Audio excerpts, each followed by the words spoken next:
Have you ever wondered why Kratos calls Atreus boy all the time? Is it due to his nonchalant nature, or is it due to the awkward distance between the father and son at the start? Actually, the answer is neither. The reason is actually pretty straightforward. It has essentially become one of the biggest, most recognizable memes in the entire gaming community. Come here, boy. Boy, read this. Kratos calls Atreus boy all the time. Everyone assumes it was a brilliant, highly calculated narrative choice by Santa Monica Studio to physically show the freezing emotional wall between the ghost of Sparta and his kid. And sure, it totally works for the story. Refusing to use his son's actual name perfectly highlights Kratos' closed-off, traumatized personality during those early hours. But that flawless character building was actually just a completely lucky accident. The real reason comes straight from the messy behind-the-scenes reality of game development. In a clip that game director Cory Barlog shared a while back, he confessed that the writing team simply could not figure out what to name Kratos' kid for the absolute longest time. The game was well into production, but the son was literally completely nameless. Because the clips were moving forward, scenes were being animated, and the legendary Christopher Judge needed to actually record his dialogue in the voice booth, the team just used boy into the script as a temporary, lazy placeholder. They figured they would just go back and change it later once they picked a real name. But by the time they finally locked in the deeply historical Greek name of Atreus, Judge had already delivered so many booming, incredibly iconic lines roaring boy that the game development team realized it sounded absolutely incredible. It fit the dynamic so perfectly that they just fully embraced the placeholder and kept it right into the final game. The first gods that Kratos killed in the Norse realms were Thor's sons, Magni and Modi, and their brutal deaths actually represent one of the absolute biggest, most shocking deviations from real-world Norse mythology in the entire franchise. If you read the original texts, these two brothers are incredibly important figures because they are explicitly prophesied to actually survive the apocalyptic event of Ragnarok instead of their sister, who survived in the God of War Ragnarok. They are supposed to outlive their father, inherit his legendary hammer Mjolnir together, and lead the surviving pantheon into the newly born world. But Santa Monica Studio completely flipped the script. Instead of surviving the end of the world, they are both violently killed before the apocalypse even officially begins. Kratos brutalizes the golden child Magni by embedding the Leviathan axe directly into his skull during an epic clash near the frozen corpse of Thamur, completely shattering the ancient prophecy right in front of our eyes. But what happens to the surviving brother, Modi, is somehow even more tragic and speaks volumes about the toxic generational cycle of abuse within the Aesir family. After Modi flees the battle in absolute terror, he doesn't find comfort or tactical advice from his father. Instead, Thor is completely blinded by grief over losing his favorite son and furiously beats Modi to a bloody pulp, accusing him of severe cowardice for abandoning his brother to die. This horrific physical and mental abuse leaves Modi so completely broken, humiliated, and battered that when he eventually limps back to ambush Kratos and Atreus later in the game, he can barely even stand up. It is the ultimate tragic irony that this generational trauma, Odin abusing Thor, and Thor, in turn, abusing his own sons, leaves the lesser son so completely defenseless that a sick, enraged Atreus easily stabs him in the neck and kicks him down a chasm just for insulting his mother. But if you actually dive into the original mythological texts, you will realize just how massive a timeline-shattering ripple Kratos just caused. In real-world Norse mythology, Magni and Modi are incredibly important figures because their ultimate fate is completely different. They are explicitly prophesied to be among the very few gods who actually survive the apocalyptic event of Ragnarok. They're supposed to outlive their father Odin and the rest of the old warmongering god. According to the ancient Eddas, after Thor tragically dies fighting the world serpent, it is Magni and Modi who wander into the ashes of the destroyed world, find the legendary hammer Mjolnir lying in the dirt, and inherit it together to lead the surviving pantheon into a newly born peaceful golden age. By completely wiping these two brothers off the board before the winter even sets in, Santa Monica Studio didn't just kill a couple of boss characters, they shattered the ancient prophecy right in front of our eyes. The game completely flips the script to show that the presence of the Ghost of Sparta is completely warping the established fate of the Norse world. By putting the very gods who are supposed to inherit Mjolnir, Kratos proves that the future is no longer written, cementing his status as the ultimate breaker of destiny once again. Before we move on, take a moment to subscribe to our channel if you're not asleep yet. We've got plenty of videos coming that I'm sure you don't want to miss. Moving on. Throughout the game, Kratos runs away from his past sins, doesn't even tell his son the whole truth, and regrets every moment of the monster he used to be. He spends the entire journey tightly guarding his emotions, actively lying by omission, and desperately trying to bury the blood-soaked ghost of Sparta deep in the snow of the Norse realms. But the very final moments of the 2018 masterpiece feature a silent, easily missed detail that perfectly caps off his entire character arc in a beautiful way. For the entire game, Kratos keeps his forearms tightly wrapped in thick, dirty leather and heavy bandages. At first glance, it looks like standard Viking-era armor or combat wrappings to protect his wrists. But the truth is far darker. Kratos is purposefully hiding the horrific, permanent burned-in chain scars left by the Blades of Chaos. Those scars are the ultimate physical manifestation of his enslavement to Ares and the slaughter of his first family. He keeps them tightly bound because he is deeply ashamed, terrified that if Atreus sees them, the boy will realize exactly what kind of monster his father truly is. However, everything changes at the climax of the game. After the father and son finally reach the highest peak of Jotunheim, after all the secrets are laid bare, and after they beautifully scatter Faye's ashes together in the wind, Kratos takes a quiet moment for himself. As they prepare to head back home, Kratos then reaches down and slowly begins to unwrap the heavy bandages from his forearms. He completely removes the bindings, letting the cloth blow away in the freezing wind, and stands before his son with his horrifically scarred wrists completely exposed for the very first time. It is an absolute masterclass in visual storytelling. This silent action represents Kratos finally, truly accepting his past instead of constantly hiding from it. He is no longer running. He is no longer lying to Atreus, and he's no longer letting his shame control him.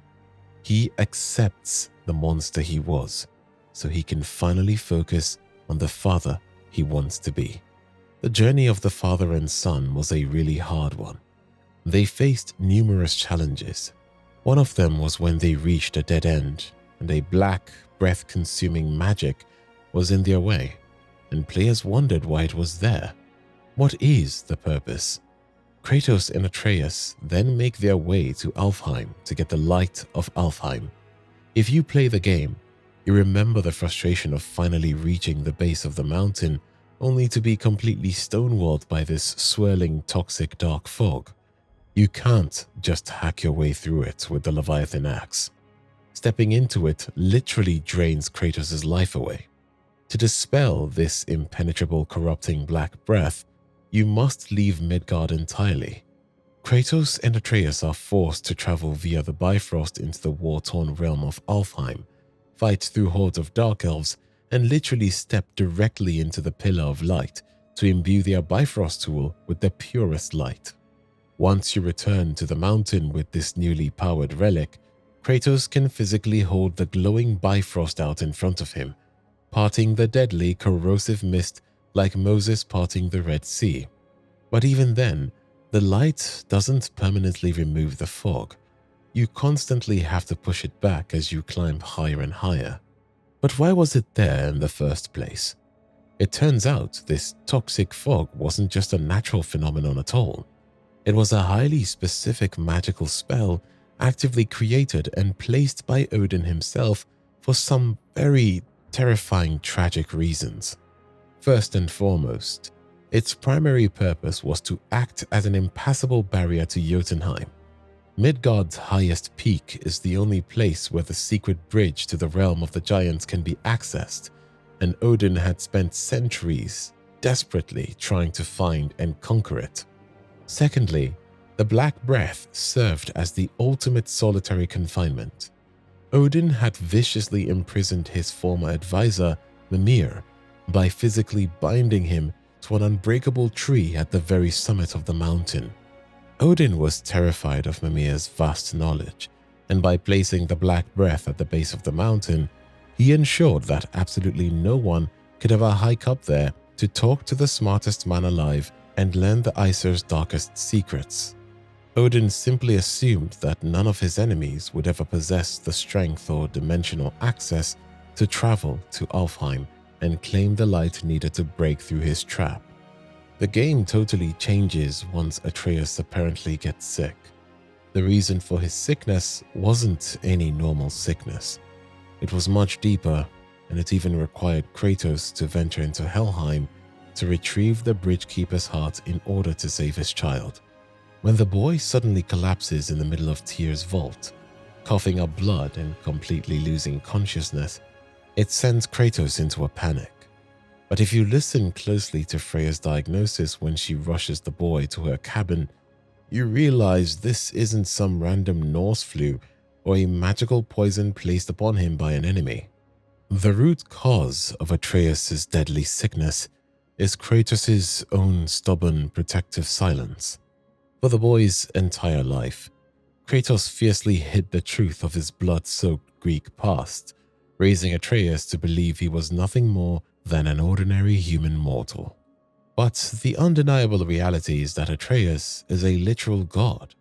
Because his mind was completely convinced of his own fragile mortality, his physical body was actively fighting against its own divine nature. This terrifying difference in mentality reaches its absolute breaking point during the ambush by Thor's surviving son, Modi. When Modi violently attacks them and insults Faye, Atreus becomes so insanely furious that he unknowingly tries to tap into his inherited godly Spartan rage. But because his mortal mind simply cannot comprehend or process that massive surge of divine power, the conflict literally shorts out his nervous system and begins tearing his body apart from the inside out. While Kratos is forced to violently rip out the Bridgekeeper's glowing heart in the freezing wastes of Helheim just to stabilize the boy's failing organs, Faye makes it abundantly clear that the heart is only a temporary physical fix. The only true permanent cure to save his son's life is for Kratos to finally drop the act, sit the boy down, and confess the terrifying truth of their godhood. The reveal that he is a god makes him really excited. He asks Kratos a lot of questions. Will I be strong like you? So and so. But one question that he asks reveals his future and his true identity. After Kratos finally sits the boy down in the hall of the Golden Boat and confesses the terrifying truth that they are gods, Atreus' entire demeanor completely shifts. The sickly, dying boy instantly vanishes, replaced by an incredibly energetic, almost arrogant kid whose mind is racing with the limitless possibilities of his new divine bloodline. He starts firing off a million rapid-fire questions. Can he fly? Can he turn invisible? Will he be as strong as his father? But amidst his excited rambling is a highly specific, seemingly innocent question that serves as the absolute biggest piece of foreshadowing in the entire 2018 game. While trying to figure out what his specific god powers are, Atreus excitedly looks at Kratos and asks, "Can I turn into an animal? Like a wolf?" Kratos immediately shoots the idea down, grumbling that he is a god, not a beast, and telling the boy to just focus on his archery. but Santa Monica Studio knew exactly what they were doing with that specific line of dialogue. They slipped this line right in there without the fans noticing. By the end of the game, we find out that Atreus' true giant's name is Loki, but the payoff for that specific wolf question wouldn't officially arrive until 4 years later in the sequel God of War Ragnarok. Because Atreus is the Norse trickster god and a descendant of the giants, he eventually unlocks his true magical potential. When his emotions run high in the sequel, he literally physically shapeshifts into a massive, unstoppable wolf and occasionally a bear to tear his enemies apart.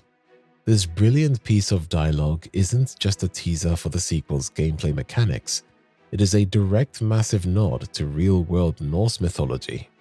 In the original texts, Loki is a legendary, unparalleled shapeshifter who constantly transforms into various animals to pull off his schemes or escape the wrath of the Aesir. Even more importantly, the mythological Loki has an incredibly deep, dark connection to wolves specifically.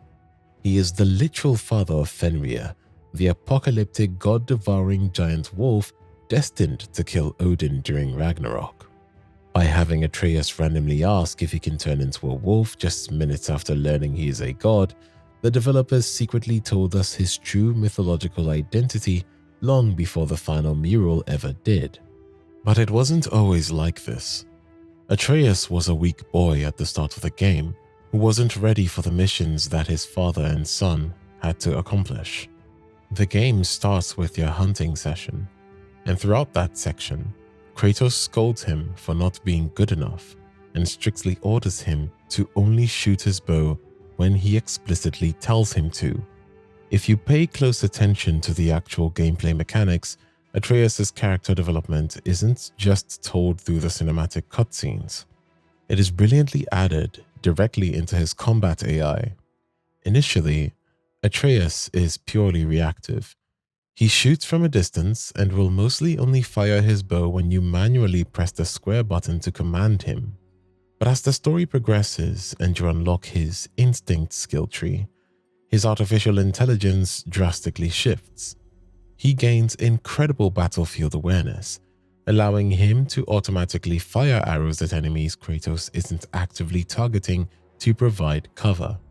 He goes from staying far away to actively engaging in melee combat, fearlessly jumping directly onto heavy enemies' backs to choke them out, and creating massive openings for Kratos to perform brutal finishes. Eventually, his AI becomes so advanced that he acts as an essential passive support system. Even without you pressing a single button, Atreus is programmed to prioritize distracting dangerous off-screen enemies and interrupting unblockable attacks to prevent Kratos from being blindsided. He also naturally targets the enemy's stun meter, making it incredibly easy for you to trigger those satisfying R3 grab prompts just by fighting near him. But the most mind-blowing detail in his AI programming happens during the infamous godhood phase. After Kratos finally reveals their divine bloodline, Atreus becomes incredibly arrogant, dismissive, and edgy. Santa Monica Studio actually hard-coded this terrible attitude directly into its gameplay. During this specific narrative stretch, Atreus will actively ignore your specific combat commands, snidely replying with "whatever" or "I got this" when you tell him to fire. His bloodlust spikes, his kills become completely reckless, and he shows zero restraint. This mechanical disobedience perfectly builds up to his merciless, unprompted execution of a beaten, defenseless Modi, a violent act that forces Kratos to warn his son that cruelty is not the way of a true warrior. There are a total of 6 core stats in God of War 2018: Strength, Runic, Defense, Vitality, Cooldown, and Luck. When players first look at Kratos' RPG menu, they immediately want to max out his raw damage and survivability to survive punishing difficulties like Give Me God of War, investing heavily in the first 5. Strength increases raw physical power and standard attacks, while Runic dictates magical damage and elemental status effects. Defense directly reduces the raw damage Kratos takes. Vitality increases his maximum health pool while reducing enemy stagger effects, and cooldown drastically reduces the recharge time for magical attacks and summons.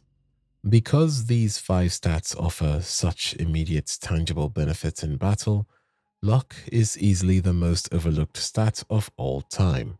However, by ignoring the bottom of the stat sheet, players are actually missing out on the most beautifully broken secret powerhouse mechanic in the entire game. Luck is incredibly unique because it doesn't directly increase your raw damage numbers or health bar. Instead, it aggressively manipulates the game's hidden RNG to completely change the frequency of your combat success. The biggest secret lies in its insane perk activation rate. Many high-level enchantments and pummels have specific perks attached to them, and if your luck is low, these perks will almost never trigger. But if you max out your luck stat, a low or moderate chance effectively becomes a near-constant trigger, allowing you to seamlessly stack infinite buffs like magical protection barriers, constant health bursts, and massive strength boosts simultaneously during a single combo. Furthermore, luck literally becomes a lifesaver in punishing boss fights by increasing the hidden probability that enemies will drop glowing green health stones or red rage stones when they take damage, allowing you to actively force the game to spawn more healing right there on the ground. To top it all off, it significantly increases the physical amount of hack silver and XP you earn from combat and chests, making it absolutely vital for early game upgrades. Unlike strength or defense, which eventually hits soft caps with diminishing returns, luck remains insanely valuable all the way up to the endgame as long as you have perk gear equipped, completely turning Kratos from a standard brawler into a self-healing, permanently buffed, unstoppable machine. There are a variety of ways you can use the Leviathan axe. You can throw it at enemies far away, you can clear the crowd, and even a well-timed throw at the head can stun enemies as well. But I gotta say, the most satisfying thing is tripping enemies. Just throw the axe at enemies' legs and see them suffer lying down while you stand there, looking at them. Although this isn't a deadly move, it is a satisfying one. If you find yourself completely surrounded by fast-moving Draugr, annoying low-level enemies, or enemies rushing in for an unblockable attack, a quick, precise R1 throw directly at their legs will violently sweep their legs right out from underneath them. It completely halts their momentum, interrupts their attack animations, and drops them flat to the ground. But you know, the best part is that this move doesn't just leave them helplessly squirming. It actively sets up one of the most brutal high-damage combos in the entire game. Once an enemy is violently tripped and left completely exposed on their back, they become the perfect target. You can sprint directly at them, seemingly recall the frost axe to your hand mid-strike, and deliver a massive devastating overhead R2 hit right into their chest before they can even attempt to stand back up. Beyond just looking incredibly cinematic, tripping enemies is a vital survival tactic on the punishing Give Me God of War difficulty. Sweeping an enemy's legs effectively removes them from the combat equation for several crucial seconds. It gives you the perfect life-saving breathing room to parry another incoming threat, reposition yourself in the arena, or command Atreus to pin the fallen enemy to the ground with a volley of arrows. It transforms Kratos from a mindless brawler into a menacing, knee-shattering Spartan general. If you are someone like me who loves the brutal finishes, try using bare hands in the fight. You will ask the question, why? When you have amazing weapons like the Leviathan axe and the Blades of Chaos. It is because fighting with bare hands has a higher chance of staggering enemies, and then you can execute devastating finishers. While it feels incredibly satisfying to put away your legendary god-killing magical weapons in the middle of a massive fight, Dropping the axe is actually one of the most absolute essential high-level combat tactics in the entire game. If you look closely beneath every enemy's health bar, you will notice a secondary grey health bar. This is the stun meter. While slicing an enemy with the Leviathan axe or the Blades of Chaos does a massive amount of raw health damage, those bladed weapons actually do incredibly low stun damage. If you want to break an enemy's posture, you need the brute force of a Spartan warrior. Fighting with your bare fists and slamming enemies with the Guardian Shield builds that stun bar exponentially faster than any magical weapon ever could. By pressing right on the D-pad to stow your axe, Kratos seamlessly transitions into rapid-fire effective punches. You can string together lightning-fast jabs, devastating right hooks, and heavy shield bashes that aggressively push enemies into walls. If you manage to pin a Draugr against a wall and unleash a barehanded combo, their stun meter will instantly max out and flash bright red. Atreus' blue light arrows also synergize perfectly with this, filling the stun meter while you punch them into oblivion. Once that bar flashes red, you are gifted with the absolute most satisfying prompt in the entire game, the R3 finisher. By strictly using your bare hands to stagger enemies, you can bypass their massive health pools entirely and instantly trigger these brutal cinematic executions. Kratos will literally rip jaws open, crush skulls beneath his boots, and use the enemy's own weapons against them. Plus, during these devastating finishes, Kratos is completely invincible to all incoming damage, giving you a massive tactical advantage and a glorious blood-soaked breather in the middle of a chaotic fight. While executing those deadly finishes is hella satisfying, what is even more satisfying is the parry mechanic. I literally just wait for the enemies to attack so that I can parry and assert my dominance. This is the absolute only way of showing your true dominance as a god of war. Blocking is for mortals, but perfectly timing Kratos' Guardian Shield at the exact last millisecond is an absolute art form. It completely breaks the enemy's stance, violently knocks them back, and leaves them wide open for a devastating counterattack. But the best part is that this glorious dominance asserting mechanic doesn't just work on physical melee swings. It works in other ways as well. If you dive deep into the shield skill tree, you can unlock an unbelievably overpowered ability that completely changes how you handle long-distance threats. With the right skill upgrade, you don't just block incoming projectiles. You can actually parry them and violently send them flying right back at the enemy.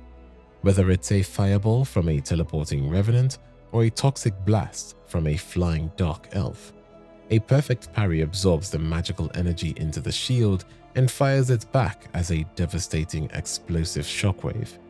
This specific projectile reflection mechanic isn't just a cool God of War trick. It is an absolute mandatory lifesaver when you are fighting the endgame Valkyries. These terrifying bosses love to instantly dash across the arena, create massive distance, and spam incredibly fast magical projectiles, ice shards, and blinding feathers at you. Instead of desperately dodge rolling around the arena and completely losing your offensive momentum, standing your ground and perfectly parrying their magic right back into their faces is the ultimate tactical flex. Not only does it completely negate their damage, but hitting them with their own spells often knocks them right out of their attack animation and leaves them completely stunned. It is the ultimate disrespectful counter that proves to these winged nightmares exactly who the true God of War really is. Let me tell you one more helpful tip, especially when you are swarmed by a lot of enemies. This is really helpful. It is all about weaponizing the boy and upgrading him side by side as well, and building him more as a companion. When the game decides to lock you in a tiny arena and throws a dozen aggressive Draugr and a swarm of flying nightmares at you, all at the exact same time, your Leviathan axe can only swing so fast. You need massive arena-wide crowd control, and the absolute best way to get it is by forcefully swapping Atreus over to his legendary shock arrows. About midway through the game, Kratos and Atreus retrieve a massive lightning-infused tooth from the dragon Hraslir. Sindri uses this to upgrade Atreus' bowstring, granting him the ability to shoot pure electricity. While the blue light arrows are absolutely fantastic for building up the stun meter on a single isolated target, the yellow shock arrows are the ultimate solution for dealing with massive hordes.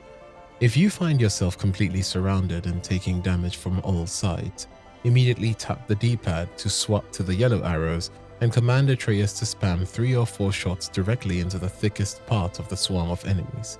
The magical electricity doesn't just hit the initial target, it chains and arcs outward, jumping between every single enemy in the immediate vicinity. This massive chain lightning effect literally paralyzes the entire crowd of enemies. It locks the enemies into a continuous electrocution kind of animation, instantly cancelling whatever unblockable attacks they were charging up and aggressively grounding any annoying flying enemies right out of the sky. It effectively hits the pause button on the entire swarm, giving you the ultimate uninterrupted window to charge up a devastating heavy runic attack, pull out the sweeping blades of chaos, or simply reposition yourself before the horde can even attack. While Atreus' shock arrows are absolutely fantastic for paralyzing a massive swarm, if you really want to clear out a crowd of high-level enemies as fast as physically possible, you need to stop fighting fair and start using the world around you. Just use your brain. You can knock enemies off cliffs for instant kills, which is, without a doubt, the absolute fastest way to clear high-level encounters. When you are playing on harder difficulties, standard enemies suddenly become massive, terrifying damage sponges. Moving away at a heavy, high-level Draugr or a massive Hellwalker can take forever and leave you completely vulnerable to getting flanked from all sides. But the game's physics engine offers a brilliant lethal shortcut. If you're fighting anywhere near a ledge, a cliffside, or a bottomless pit, you don't actually need to deplete their massive health bars by constantly pressing R1 and R2. You just need to push them over the edge for an instant guaranteed execution. Kratos has a ton of specific heavy-hitting moves designed perfectly for this exact strategy. You can use the Leviathan Axe's heavy sprint attack to violently launch enemies backward, use the Blades of Chaos to juggle them in the air, or completely steal your weapons and use your bare-handed heavy attack to deliver a brutal god-tier Spartan kick straight to the chest. If you time it right, you can literally launch a fully healed maximum level enemy right off the side of the mountain, instantly removing them from the fight with zero effort. This isn't just a fun, hilarious physics trick. It is a mandatory survival tactic for clearing out the brutal timed combat arenas in Muspelheim, or surviving the overwhelming toxic ambushes in Niflheim. Why spend 5 agonizing minutes dodging and parrying a massive mob of purple health enemies when you can just line them up, assert your Spartan dominance, and kick the entire crowd directly into the abyss? The first few hours of God of War might just put you into a false sense of security, but once that difficulty curve drastically spikes, Kratos is going to have a seriously hard time keeping up with the overwhelming, endless waves of high-level enemies. To ensure your survival on the harder difficulties, the 2 most important sources to secure in the middle of a fight are items that increase your health and your Spartan rage. Out of all the badass god-killing skills you acquire throughout the game, Atreus actually holds the absolute best survival tool to keep his father alive. And hilariously enough, it is a magic scroll. Don't let the ridiculous description fool you. Ratatoskr is an actual canonical mythical creature that exists in real-world Norse mythology. According to the legends, he is a magical squirrel who runs up and down the cosmic branches of the world tree Yggdrasil, carrying insulting messages between the eagle at the top and the dragon at the bottom. The game perfectly adapts his trash-talking personality. While most of Atreus' spectral animal summons, like the wolves or the boars, are designed purely for crowd control and staggering enemies, Ratatoskr is completely different. he has literally zero use in combat. He won't attack a single Draugr. Instead, he makes up for it by being the ultimate tactical support.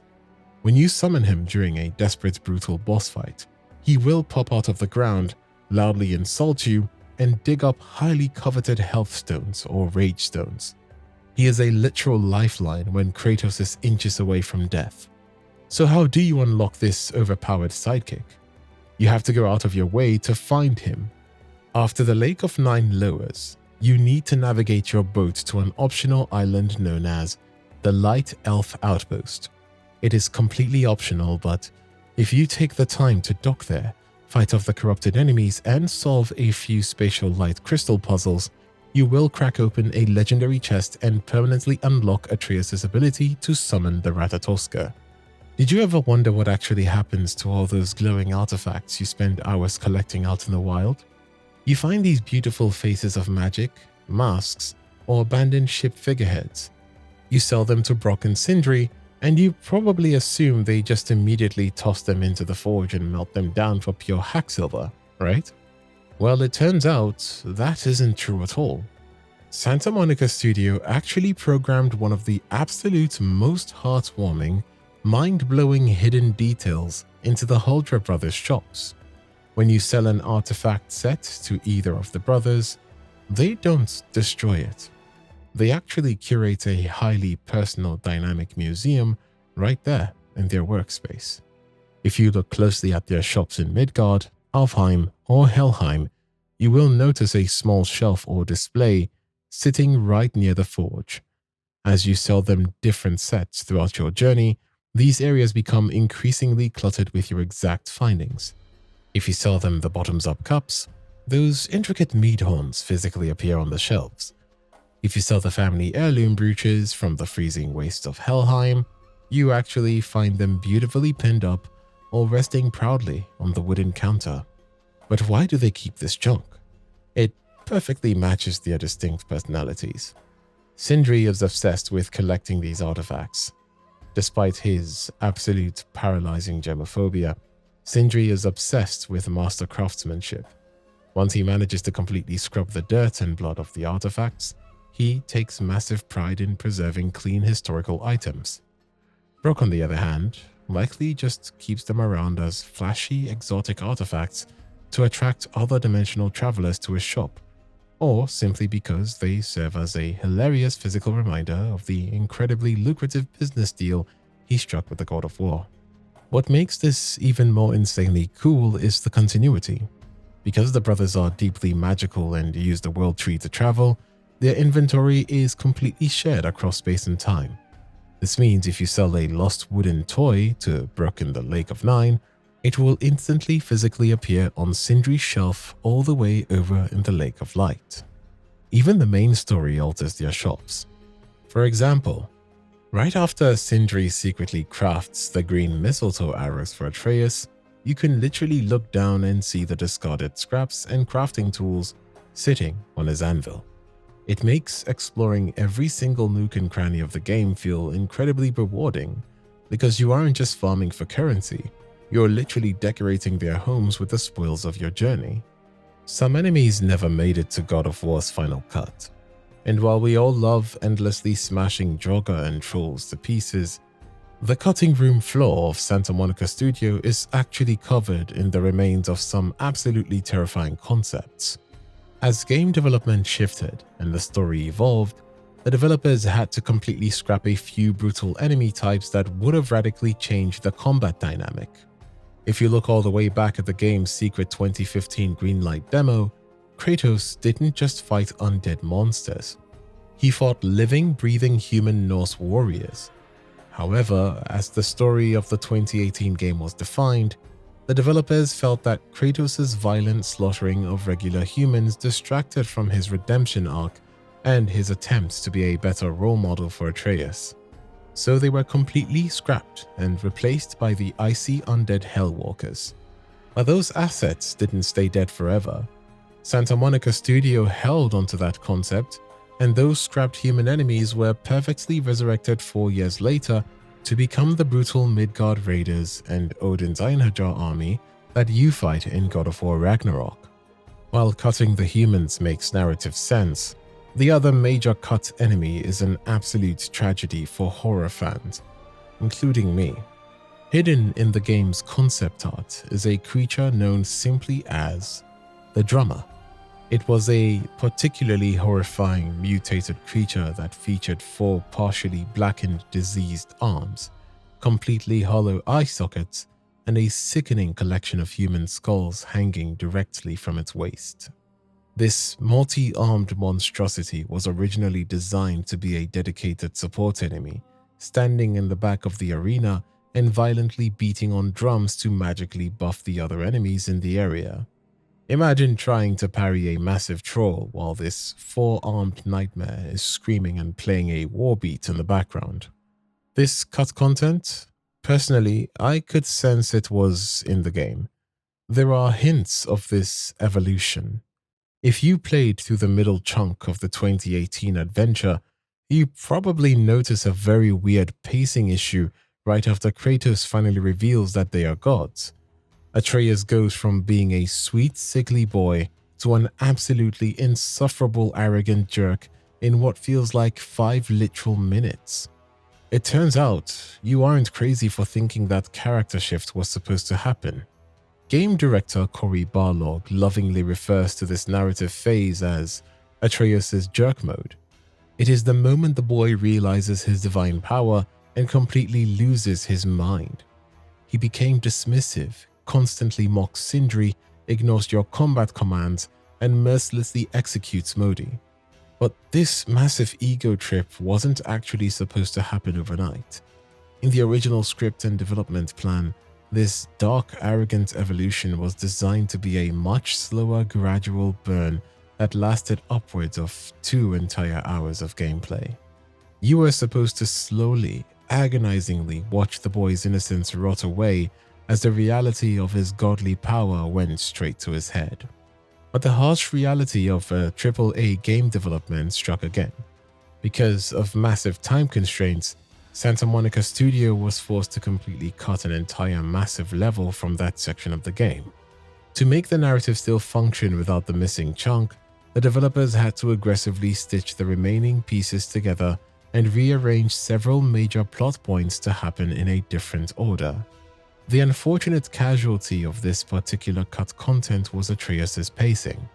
The transition became incredibly boring, using hours of subtle character development into just a few short combat encounters. Barlog has explicitly admitted that to this very day, he still regrets how abrupt this particular story beat feels and wishes the team had the time and resources to go back and fix it before the game officially launched. While the harsh realities of game development forced him to cut levels and enemies, the very core of the story remained untouchable because it was deeply, unbelievably personal to the entire team. If you ever wondered why the 2018 reboot felt so incredibly mature, grounded, and emotionally heavy compared to the absolute blood-soaked, adrenaline-fueled rage of the original Greek saga, it is because the people making it actually grew up. Yes, it is as simple as that. According to game director Cory Barlog, this particular project felt unbelievably personal to him, and he wasn't alone in that sentiment. A huge portion of the development team at Santa Monica Studio actually worked on the original God of War games back in the PS2 and PS3 eras. Back then, they were young, single, edgy, and just wanted to make the most brutal, angry action game possible. But over a decade later, those exact same developers found themselves older, mature, and actively raising kids of their own. The terrifying, stressful, and beautiful reality of parenthood resonated so deeply with the team that they literally poured their own real-world parenting anxieties directly into Kratos' struggles. But the most heartbreaking connection to this theme came directly from the new God of War himself, the legendary actor behind Kratos, Christopher Judge. He didn't just see this as another standard voice acting opportunity or mocap job. During the recording sessions, Judge completely broke down and admitted that he channeled his own real-world regrets right into the performance.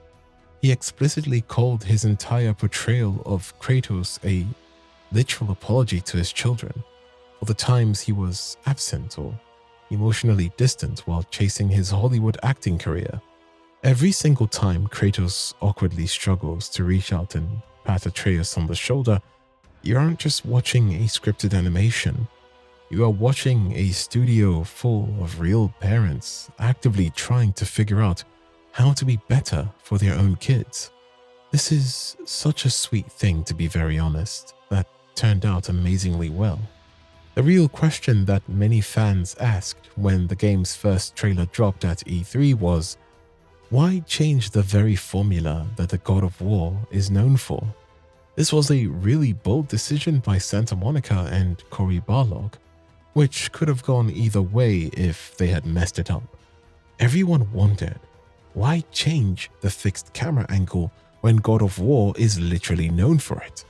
To say that the 2018 title took a completely different direction from the classic Greek saga is a massive understatement. They literally changed the whole formula upside down. According to game director Cory Barlog, the hack-and-slash formula of the old games was incredible for its time, but franchise fatigue was a very real threat. In order to actually justify returning to the franchise, reviving the Ghost of Sparta and expanding upon Kratos' story in a meaningful way, they couldn't just make God of War 4 with a Norse skin. They needed to do something unbelievably bold. They had to completely destroy the old foundation and rebuild it from scratch, placing the camera intimately tight over Kratos' shoulder to force players to feel every single heavy, exhausting swing of the axe. But changing a winning iconic formula is terrifying and bold as well. This massive overhaul was heavily countered and aggressively fought against more than once by Sony executives, by veteran team members with Santa Monica Studio who loved the old style, and eventually by the internet itself. When fans realized the game lacked the traditional combo meters, fixed cinematic cameras, and jump buttons, the backlash was fierce. The outrage actually got so bad that a hashtag literally saying, "Not my God of War," started heavily trending across social media. Hardcore purists were absolutely convinced that Barlog had completely ruined their favorite childhood franchise by turning it into a slow, narrative-heavy walking simulator. But incredibly, the massive wall of hate never fazed Cory Barlog. He stuck to his guns, ignored the trending hashtags, and pushed his team to execute his ambitious vision perfectly. And thank God he did, because that insanely risky gamble resulted in one of the most universally acclaimed Game of the Year winning masterpieces in PlayStation history. And to achieve this kind of greatness, he obviously took some heavy inspirations from a lot of his favorite games and ones that resemble God of War, and some that might not resemble but have elements that could be taken as ambitious ideas. If you look back at the classic Greek era, the original fixed camera, combo-heavy hack-and-slash formula, it was actually heavily inspired by Capcom's legendary Onimusha franchise. But to completely rebuild Kratos from the ground up for the 2018 reboot, Cory Barlog and his team had to look at the modern gaming landscape and borrow some absolute masterclasses in game design from other legendary studios. If the brutal, punishing, and highly tactical combat of the new game feels similar, it is because Barlog was heavily influenced by From Software's absolute masterpieces, Dark Souls, and Bloodborne. Instead of just mindlessly mashing the attack buttons against hordes of 50 enemies, the team slowed the combat down to focus on precise parries, dodge rolling, and reading enemy attack patterns. They also took massive inspiration from Software's interconnected, shortcut-heavy level design and their incredibly subtle environmental storytelling. One of the biggest fears the team had was that Atreus would feel like a massive, annoying 30-hour escort mission. To ensure the boy didn't become a massive chore, Santa Monica Studio actually reached out to their PlayStation sister studios, Naughty Dog and Guerrilla Games. They heavily consulted with the teams behind The Last of Us and Horizon to figure out exactly how to program a seamless, helpful, and emotionally resonant AI companion that enhanced the gameplay instead of getting in the way. But the most mind-blowing inspiration came from another legendary survival horror franchise. Cory Barlog personally looked to the Resident Evil series as the ultimate blueprint for how to successfully save a dying series. He was incredibly inspired by how Capcom fearlessly reinvented their own franchise not just once, but twice. He looked at how Resident Evil 4 in 2005 completely changed the camera and action formula, and how Resident Evil 7 in 2017 completely shifted the perspective and tone. That incredible courage to burn down the old foundation to build something better gave Barlog the exact confidence he needed to completely overhaul the Ghost of Sparta. What would the game be without a perfect cast? And who else would have mastered it like how God of War did? God of War is a masterpiece because of the cast it had. The bar was so incredibly high for Kratos, you literally have to replace T.C. Carson, the most beloved voice actor of his time, and add a supporting cast of characters that perfectly fits the role. It was a demanding task, to say the least, but Santa Monica stepped up and hired a perfect cast. Replacing legends and casting a brand new pantheon of Norse gods is terrifying, but the behind-the-scenes reality of how these specific actors were chosen is absolutely hilarious. Casting Atreus was actually one of the very first things the team did, and the studio executives strongly advised Cory Barlog to just cast a short adult actor for the role. Game development for a project this massive takes upwards of 5 entire years, and casting an actual 9-year-old kid meant they would have to deal with his voice drastically dropping and his height completely changing mid-production. But the second Barlog met the young Sonny Suljic, he completely ignored the studio's warnings. He immediately knew Sonny was Atreus, and they just had to creatively work around his real-life puberty during filming. Casting the new Kratos proved to be infinitely more complicated and heartbreaking. Fans were furious that Terrence C. Carson, the iconic original voice of Kratos, was recast. But Santa Monica Studio didn't replace him out of disrespect. Because the 2018 game utilized a revolutionized, seamless one-shot camera, as I mentioned in my first part of the God of War facts, the voice actors now had to actually perform the physical motion capture at the exact same time as their lines. They needed an actor who was built like a towering absolute tank to match Kratos' massive physique. Christopher Judge ultimately landed the role because his massive build, Sigma voice, and instant undeniable father-son chemistry with Sonny in the audition room were absolutely perfect. Because the script was so incredibly emotional, grounded, and secretive, most of the actors who ended up working on the game didn't even know they were auditioning for a game. Christopher Judge and Sonny both explicitly stated that they thought the incredibly thick, dramatic script they were reading was for a massive, high-budget Hollywood movie. But the absolute funniest misconception belongs to Freya's actress, Danielle Bisutti.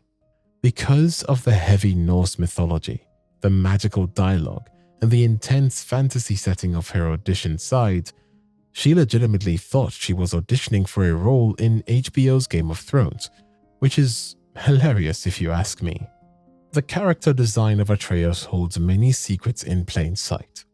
Nowadays, you'd probably be fairly confused and a little concerned if you saw a young boy walking down the street with heavy tattoos covering his arms and neck. But since Atreus is living through the brutal ancient Norse past, it isn't quite that unusual.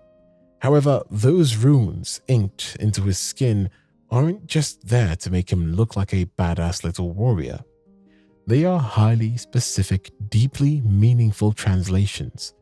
If you look closely at Atreus' dominant hand, the one he uses to constantly fight and fire his bow, you will see a specific runic inscription. The text reads Hrada Hond in Icelandic, which translates directly to fast hand or hasten hand in English. When your entire survival depends on shooting arrows into the eyes of massive trolls and flying nightmares in a fraction of a second, having a permanent magical blessing for speedy fingers is an absolute necessity. But the much more tragic and telling tattoo is the lettering inked directly into the side of his neck. That specific script translates to the Icelandic phrase Loga Huga, meaning calm mind. Like many of us at a young age, Atreus is still learning how to control his emotions.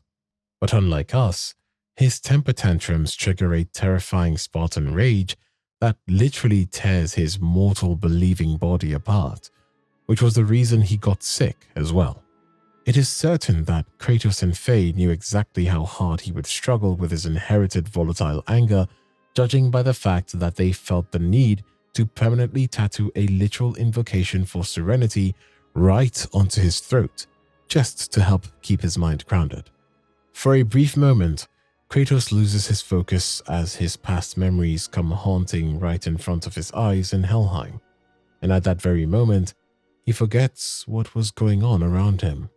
This moment holds significance because it is actually a callback to one of the most brutal moments in the franchise's history. Kratos has some serious daddy issues, which really isn't a surprise when you consider the fact that his father Zeus was a literal lightning-throwing maniac.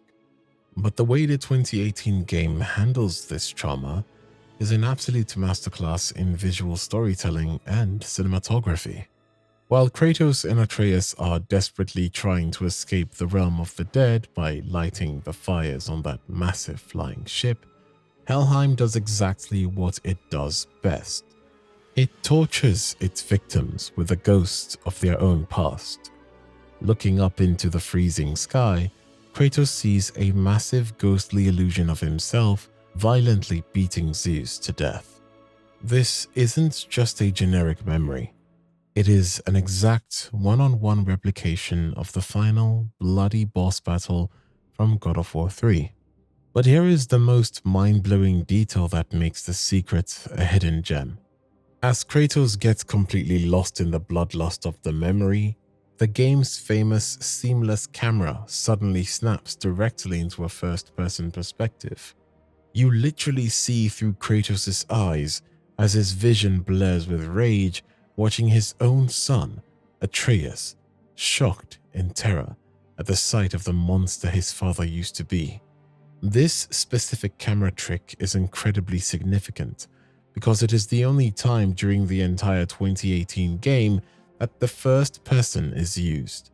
It is a brilliant traumatic callback to the exact moment at the end of God of War 3 when the camera also snaps into first person, forcing you to look through Kratos' eyes as you continuously mash the circle button to deliver those endless screen-bloodying finishing blows to the king of Olympus.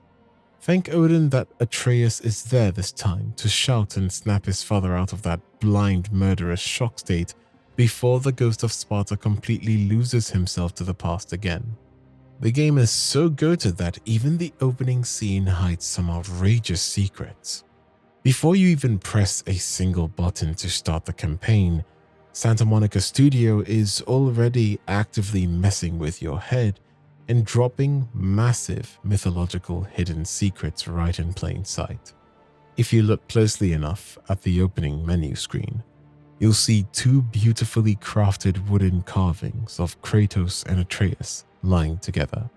At first glance, they look pretty ordinary and innocent, but if you look a little closer at the carving of Kratos, the lighting and the deep gouges in the wood make it look exactly like he has a prominent eye patch covering his right eye. And if you know your Norse mythology, you know exactly who is famous for missing an eye: the Allfather, Odin. But the eerie parallels to the Norse king don't stop at the menu screen. Later on in the game, Kratos violently chops off Mimir's head, magically reanimates it, and journeys around the 9 realms with the smartest man alive swinging from his belt to give the Spartan tactical advice and lore dumps. This isn't just a fun gameplay mechanic, it is a direct replication of the original mythological texts. In actual real-world Norse myth, Odin does exactly the same thing. After the Vanir gods decapitate Mimir, Odin embalms his head with herbs, sings magical spells over it, and carries it around so it can speak secret knowledge and counsel to him. Back in 2018, these two massive, undeniable connections sparked the absolute wildest fan theory in the entire gaming community. Could Kratos and Odin actually be one and the same person through some insane time travel loop? If only Faye were around to tell us. While we all know that the sequel God of War Ragnarok completely debunked that specific theory by formally introducing the real fast-talking Allfather, it proves just how brilliantly Santa Monica Studio intentionally designed Kratos' journey to visually and narratively mirror Odin's mythological footsteps. Atreus being revealed as Loki means it was kinda confirmed they would include a Marvel reference somewhere, and the boy does exactly that. Since the MCU has made Loki one of the most famous characters on the planet, Santa Monica Studio couldn't resist dropping a cheeky high-profile nod to the god of mischief's most humiliating cinematic moment. After Kratos and Atreus fight an absolutely grueling encounter with the twin trolls of Ash and Frost inside Tyr's temple, Kratos, in his typical stoic Spartan fashion, brushes the victory off by grumbling, "I've beaten bigger." And he's 100% right to be a bit cocky there. This is the same man who literally climbed the back of the Titan Kronos and ripped the soul out of Hades. A couple of elemental trolls are basically a walk in the park for him. But it's Atreus' reaction that steals the show and sends Marvel fans into shock. Looking down at the defeated monsters, the boy let out a smug little chuckle and mutters, "Puny troll. Sounds familiar, right?" That's because it's almost the exact same iconic phrase the Hulk mutters in the Avengers 2012 after grabbing Loki by the legs and repeatedly smashing him into the marble floor of Stark Tower like a ragdoll. Hulk walks away grunting, "Puny god." The irony here is layers deep and nothing less than bloody brilliant.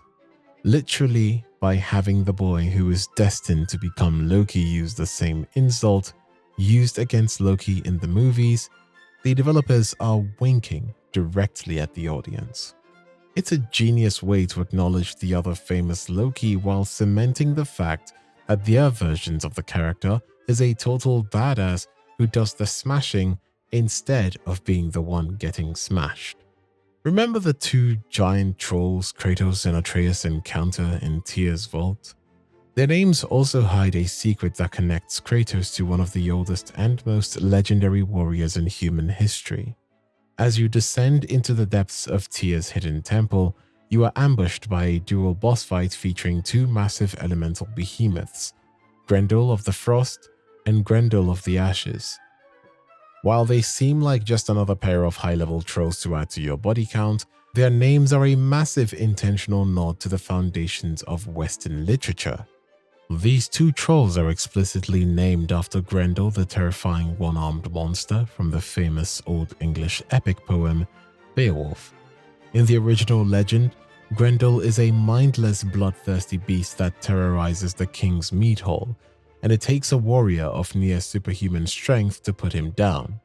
Using these same specific trolls named Grendel, Santa Monica Studio is drawing a direct permanent line between Kratos and the legendary hero Beowulf himself. The comparison is picture perfect. Like Kratos, Beowulf is an intimidating, incredibly powerful hero who relies on his raw physical dominance to overcome impossible odds. In the poem, Beowulf famously fights Grendel without any weapons at all, relying on his bare hands to rip the monster's arm clean off its body. This mirrors Kratos' own brutal bare-handed combat style and his legendary Spartan rage. Just as Beowulf entered the mead hall to protect the people from a lurking shadow, Kratos enters Tyr's temple to clear out the enemies and corruption to protect his son. Is a brilliant way of showing that Kratos isn't a generic video game protagonist by any sort. He's a modern-day continuation of the epic hero archetype that has existed for over 1,000 years. If you're hunting for the absolute peak of power in the Norse realms, you have to look back to Kratos' bloodline for the ultimate reward, the Zeus armor set. To even get a glimpse of this legendary gear, you first have to prove your worth by completing the main story and unlocking New Game Plus. This isn't gear you can simply craft at a forge. You have to rip it from the cold, dead hands of the most punishing bosses in the game. The gauntlets are dropped by Gondor at the peak of Muspelheim. The war belt is held by Hilda in the poisonous mists of Niflheim. And the final place, the cuirass, is only obtained by defeating the terrifying Valkyrie queen Sigrun in the ultimate test of skill. What makes this set truly god tier is its unique stacking skill, appropriately named Glass Ballista. This perk massively boosts the damage of Kratos' standard and runic attacks to near broken levels, but it comes with a terrifying catch. It also significantly increases the damage Kratos receives. It is the ultimate high-risk, high-reward playstyle, turning every encounter into a high-stakes dance of death where you must be perfect or face instant defeat. At its max level, this perfect rarity red gear provides a staggering 150 strength, 150 runic, and 150 defense, along with 9 total enchantment sockets to push your stats into the stratosphere. It costs over 900,000 hack silver and a mountain of scap slag to fully upgrade. But once it's finished, you aren't just a Spartan anymore. You are wielding the raw, unchecked power of the King of Olympus himself. Older hack-and-slash games had a dedicated jump button. It was kinda necessary due to the fixed camera angles and the aerial heavy combat of the original God of War trilogy. But with the 2018 reboot, the camera perspective was changed to that intimate over-the-shoulder view, and so was the need for a dedicated jump button. Believe it or not, the decision to remove the ability to jump freely was the single most controversial and heated debate inside the teams of Santa Monica Studio during the entire 5-year development cycle. In the early prototypes of the game, Kratos could still jump, but it felt incredibly clunky and disorienting with the new tight camera. The team realized that if they kept the jump button, they would have to design the entire world to accommodate vertical platforming, which constantly broke the cinematic one-shot feel they were going for. So Cory Barlog made the executive call to kill the jump button entirely. The decision was met with a massive internal pushback. The team spent months of grueling iterations refining the climb, vault, and drop mechanics to make sure the world still felt explorable and dynamic without a manual jump. Every ledge, every fallen log, and every vertical wall had to be well hand-placed and animated so that Kratos could interact with the environment seamlessly. Removing the jump also forced a complete revolution in combat designs. Since Kratos could no longer stay in the air for 10-second combos like in the old games, the developers had to shift the focus to grounded weight. They replaced aerial launchers with heavy impact moves, shield bashes, and the satisfying recoil of the Leviathan axe. It made the combat feel less like an arcade game and more like a visceral high-stakes brawl where every step Kratos takes feels like it has the weight of a mountain behind it. Even if the jump button is removed, the game didn't forget its roots and paid tribute to older games here and there.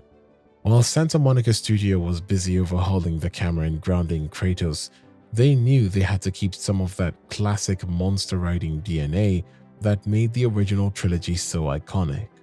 If you're a veteran fan, you definitely remember the power trip of stunning a massive Cyclops in God of War 2 or 3, jumping on its back and using it as a living wrecking ball to destroy the crowd of smaller enemies. The ogre serves as the perfect Norse equivalent to the Greek Cyclops. They share the same kind of silhouette and heavy-hitting interaction with the environment. In a brilliant mechanical parallel, once you fill an ogre's stun bar or get its health low enough, that satisfying R3 grab prompt appears. Kratos doesn't just execute it immediately. He vaults onto its massive shoulders, grabs it by the ears, and takes full control, hitting left and right. Once mounted, the gameplay shifts back into the classic power fantasy where you can direct the ogre's powerful swings and devastating ground pounds to remove entire hordes of Draugr or Reavers that were giving you trouble seconds ago. If used right, it is the ultimate tactical play, because while Kratos is riding the beast, he is temporarily invincible to most minor attacks. Of course, Kratos wouldn't be the Ghost of Sparta if he just let the beast walk away. The entire sequence typically ends with a visceral cinematic execution once the ogre's health is fully depleted. Kratos uses the leverage of his position to deliver a signature finishing blow, often involving a bloody point-blank strike with a Leviathan axe before jumping off and leaving a pile of monster parts in his wake. At the start of the game, everything has changed. Kratos has changed after hundreds of years, and both father and son walk being totally quiet. It is a massive, heavy shift from the chaotic screaming rage of Greece, and when the game dropped in 2018, that was the first thing everyone noticed. It is a soft reboot after all, and while the players were busy acknowledging the brand new vibe, the game itself actually breaks the fourth wall to acknowledge it right along with us. During that initial boat ride back to their home, Atreus looked around at the woods and remarks how everything feels different, referring to the eerie, shifting atmosphere of the forest. But it's Kratos' reply that carries all the weight. Everything is different, boy. Try not to dwell on it. This isn't just a father giving a stoic answer to his son. It is a direct, brilliant nod from the developers to the fans. Kratos' acknowledgement refers to both the physical change of the Norse atmosphere and the massive mechanical shift of the game style itself. It's the game's way of saying, yeah, the camera is different, the combat is different, and Kratos has a beard now. Just roll with it. It is a well-timed dialogue that perfectly bridges the gap between the old Kratos we knew and the new legendary journey we were just beginning. Remember the E3 trailer of God of War? I still get goosebumps when I think of that reveal trailer. The crowd went insane the moment they saw Kratos. Boy, was it a good memory. That trailer showed the very first section of the game when Kratos teaches Atreus how to hunt, and it set the bar impossibly high for what we expected from the Norse saga. Don't get me wrong, God of War is an amazing game. It's almost a perfect game if you ask me. Almost. One of the flaws many have acknowledged is its lack of diversity when it comes to the bosses. Let's be real. We fought a lot of different colored trolls. Be that as it may, the moment players first encountered that first troll boss in the actual game, it was a memorable one. Kratos has always battled towering opponents, but to see it play out from this new intimate third-person perspective was a different experience altogether. During that famous prior gameplay trailer, the troll was originally supposed to jump out and attack Kratos and Atreus right on the bridge where they first spot the magical deer. It was a high-octane scripted moment meant to blow our minds at E3. However, during the final polish of the game, the developers decided to move that fight further down the level to better pace the emotional tension between the father and son. In a brilliant move, Santa Monica Studio didn't just move the boss and went with it. They had Atreus acknowledge the change. As they crossed that exact bridge in the final game, Atreus remarks, "I thought something was going to jump out and attack us back there." He was literally referencing the E3 trailer. Kratos, being the meta king he is, simply grumbles for the boy to stay focused. It's a genius way of rewarding fans who watch the trailers on loop, proving that even the missing moments are part of the game's living history. Atreus, Kratos' son, is one of the franchise's most welcome additions, but as well known as that name is now, there was a time when the entire gaming community was left completely in the dark. During the long secretive years of development, nobody knew what the boy was actually going to be called, which naturally led to some absolutely wild speculations and total rumor mongering across every corner of the internet. At one point, the rumors got so specific that actual reports started circulating claiming the boy's name was going to be Charlie. When game director Cory Barlog heard this, he found the idea of a half-Greek, half-giant warrior child being named Charlie absolutely laughable and ridiculous. But instead of just ignoring the leak, the studio decided to have a little fun at the internet's expense. They didn't name the boy Charlie, but they did decide to name a very specific, very massive character in the game after the rumor: Freya's giant turtle. This is a brilliant nod to the pre-release chaos. When you first arrive at the witch's house and see the massive forest-backed creature, Atreus eventually reveals its name is Charlie. Upon hearing it, Kratos grumbles in his signature deep voice, "What is that name?" It is a perfect, hilarious moment before Kratos is literally mirroring Cory Barlog's exact real-world reaction to the name Charlie, being associated with this epic Norse masterpiece. Why exactly did Balder track the mighty ghost of Sparta? In reality, the most epic fight in the game's history was actually a massive tragic case of mistaken identity. When that first boss fight starts, and Balder starts throwing hands, everyone assumes he already knows exactly who Kratos is, the godslayer from Greece. But the truth is, Odin didn't give a damn about Kratos. The Allfather's true target was Laufey, Kratos' wife. For years, Faye had managed a magical protection spell that hid their home from the Aesir gods. But Kratos accidentally ruined everything. When he cut down those specific trees Faye had marked for her funeral pyre, he unintentionally broke the protection barrier. Odin immediately sensed a giant in the wild woods and sent his best tracker, Balder, to retrieve them. Odin obsessively needed Faye because as a frost giant, she held the secret path to Jotunheim, the place Odin couldn't reach, to control his fate and prevent Ragnarok. When Balder finally arrived at the door, he only knew one thing: a giant lived there. When he saw Kratos, he didn't see the ghost of Sparta. He assumed Kratos was the giant he was looking for. This is why Balder says, "Huh? I thought you'd be bigger." It wasn't a shot at Kratos' reputation or his height as a man.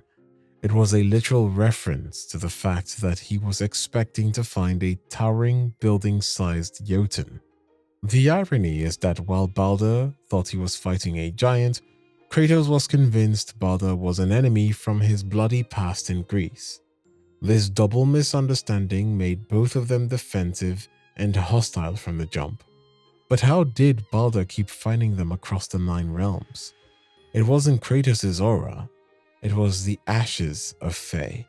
Kratos carried her remains in a pouch on his belt, and since those ashes were the source of the giant's magic Balder was detecting, he was constantly led right back to the father and son. Balder spent the entire game hunting a woman who was already dead, never realizing his target was literally hanging from the belt of the man he was punching. Odin managed to keep Balder focused on this mission by dangling the one thing he wanted, a cure for his curse. Balder couldn't feel pain, pleasure, or even the temperature of the air. Odin lied through his teeth, telling Balder that the giants of Jotunheim possessed the secret magic to break Freya's spell. Desperate to feel anything again, Balder became Odin's closest, willing to hunt down anyone his father commanded just for a chance to finally feel the world again. We all know that God of War was inspired by Dark Souls at first, and now they even took inspiration from Software's masterpiece. When crafting this spectacular game, the creators at Santa Monica Studio weren't shy about admitting that the Soulsborne DNA is carefully added into the very foundation of Kratos' Norse journey, from the high-stakes tactical combat to the way the world loops back on itself with clever shortcuts. But beyond just the gameplay feel, the developers decided to hide a very specific literal tribute to Lordran right in the middle of Midgard. To honor the game that changed the industry, Santa Monica Studio placed a very well-hidden Easter egg in the form of a crystal looter lizard. If you've spent any time dying in Dark Souls, you know exactly what these things are. In the Norse realms, you'll occasionally spot these glowing, skittering creatures that look like translucent, crystalline reptiles. They aren't aggressive, and they won't attack Kratos. Instead, they are purely a test of your speed and accuracy. Just like their From Software counterparts, these lizards are incredibly nimble and absolute cowards. The second they spot Kratos, they will run in the opposite direction at high speeds, often leading you directly into an ambush or a trap. If you don't kill them quickly with a well-timed throw of the Leviathan axe, they will burrow into the ground and vanish forever, or at least until you reload the area. The reason they are so sought after is the exact same as in Dark Souls: the loot. Killing one of these elusive lizards provides a sizable drop of rare crafting materials and hack silver that you simply can't find anywhere else. It's a brilliant mechanical thank you to From Software, acknowledging that even a God of War sometimes has to stop everything he's doing to chase a shiny lizard across a cliffside for some titanite. Solid Svartalfheim steel. My favorite line from the game comes at the very end when Kratos says, "The cycle ends here." What's so special about this is that this simple dialogue holds thousands of years of history and the weight of a blood-soaked destiny where sons were always fated to kill their parents. This is a massive thematic Easter egg and a direct callback to the original God of War trilogy, serving as a chilling parallel to Kratos' past with his father, Zeus. In the Greek era, Kratos was trapped in a vicious generational curse. Zeus had killed his father, Kronos, who had previously castrated and overthrown his own father, Uranos. Zeus tried to stop this cycle of patricide at the start of God of War 2 by betraying Kratos, looking him in the eye and saying, "The cycle ends here," before driving a blade through him. By using those exact word-for-word lines before snapping Balder's neck, Kratos is reclaiming that phrase. But this time, it's a reversal. He isn't killing his son to protect his throne. He's killing a son to stop him from murdering his mother, Freya, effectively attempting to break the cycle of family violence through an act of intervention rather than one of betrayal. The cinematic brilliance of this moment is turned up when the game briefly shifts into a first-person perspective as Kratos delivers the final blows to Balder, just as he did to Zeus in the climax of God of War 3. However, in a beautiful show of growth, the camera is pulled back to third person by Atreus, who acts as Kratos' moral anchor and the only reason he can finally move past his old vengeful self. Yet, the game leaves us with a haunting realization in Jotunheim. Upon discovering the hidden prophecy mural, Kratos sees an obscured panel depicting a dying father cradled by his son. It suggests that despite Kratos' defiant declaration, the fate of a son standing over the body of his father might be an unavoidable cosmic law. Even as Kratos tries to bury the ghost of Sparta, the mural whispers that the cycle he fought so hard to end might just be waiting for its next turn. Mimir is the smartest man alive for a reason, and he absolutely lives up to his reputation. While most of the Norse gods are busy swinging hammers and picking fights, Mimir has spent centuries absorbing the lore of every corner of the world. However, even the smartest man alive didn't immediately realize he was hanging from the belt of the most dangerous being to ever walk the earth. Mimir had long heard whispers and distant legends of a pale warrior from a far-off land who had systemically and brutally dismantled the entire Greek pantheon. He knew the stories of Olympus falling, but he initially failed to connect those rumors to the stoic, bearded man standing right in front of him. Kratos' ash-white skin had faded over centuries, his iconic blades of chaos were hidden away, and his demeanor was that of a wary father, not a bloodthirsty monster. Mimir had a legend in his head, but Kratos simply didn't fit the God of War imagery he expected to see. The aha moment only happens during their harrowing journey through the frozen wastes of Helheim. When a massive towering vision of Zeus appears and Kratos, in a rare moment of vulnerability, calls the vision Father, the pieces finally click into place for Mimir. He is in total shock, famously exclaiming, "Your father was Zeus? Well, that explains a lot. I'm dangling from the hip of the bloody ghost of Sparta." It is a hilarious and chilling moment where the smartest man in the world finally realizes he is allied with the man who murdered an entire pantheon. But how did Mimir know about Greece in the first place?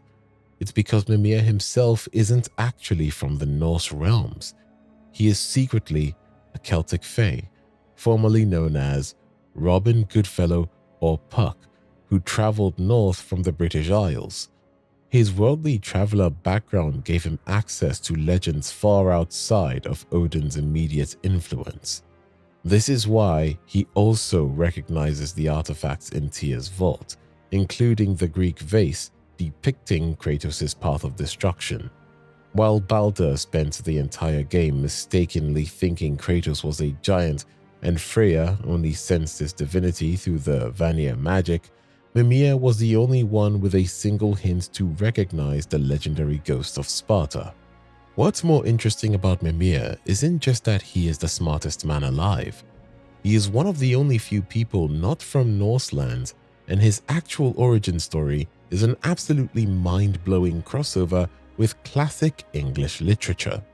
Before he was a severed head dangling from the belt of a Greek god, Mimir had an entirely different life, a different name, and a completely diabolical history with the Allfather that led to a century of torture. You might have guessed it from his accent.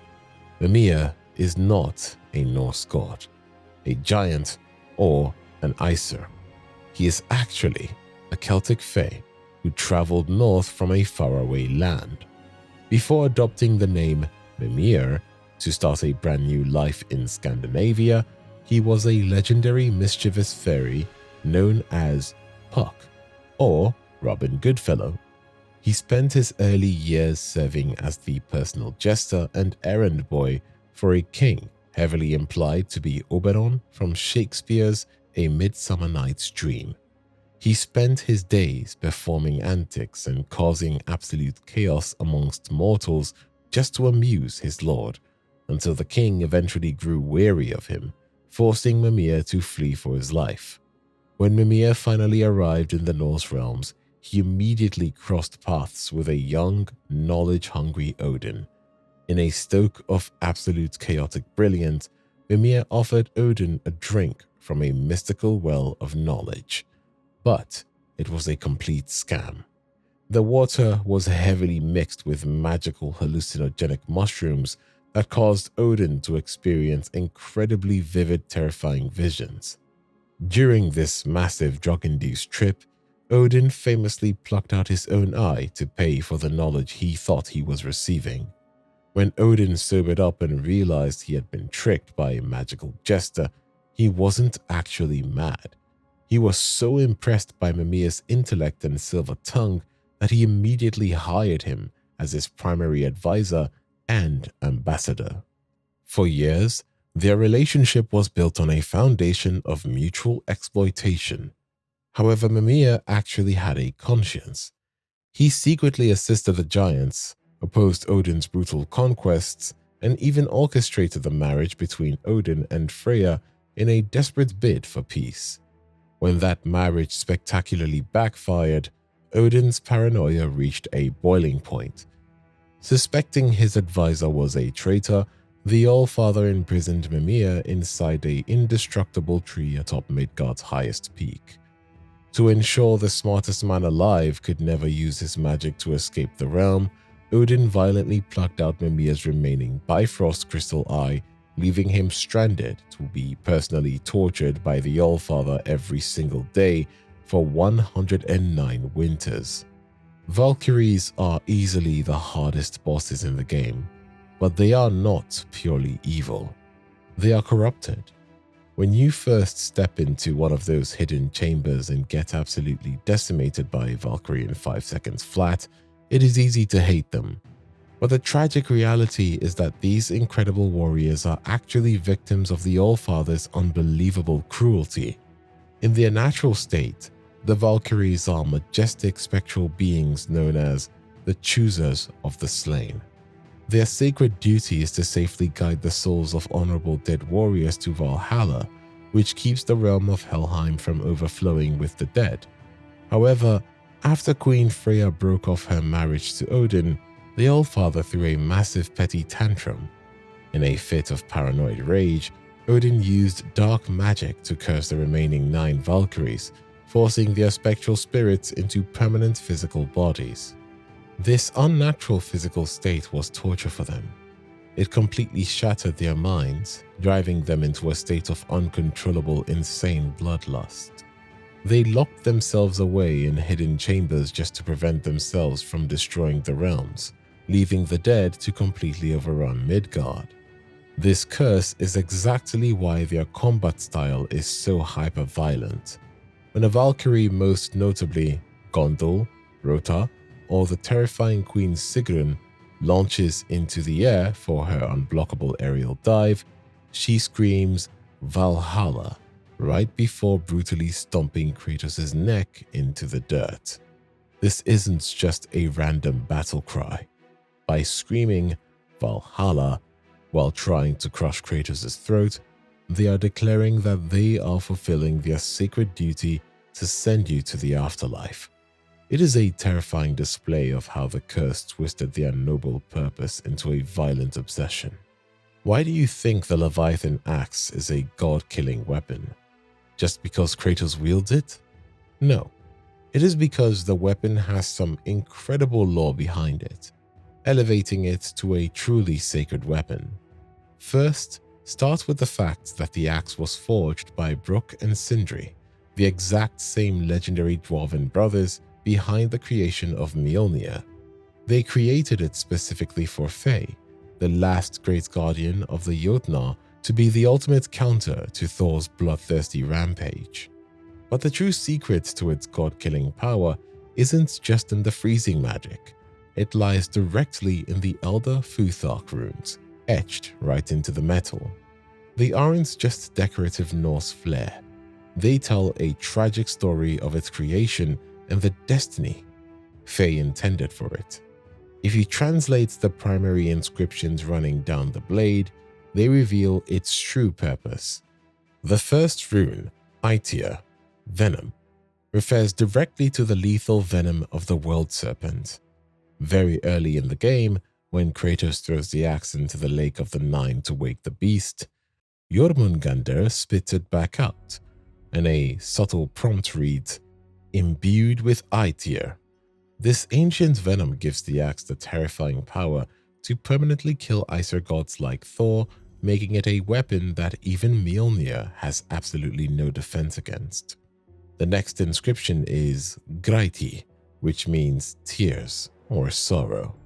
This runic word represents the collective grief of the slaughtered giants and the tears of the mother Faye. It symbolizes the weapon's tragic history as a desperate tool of protection against Odin's cruelty. Finally, there is Hreinen, which means pure or clean. This signifies that the weapon was forged to be the exact opposite of Mjolnir.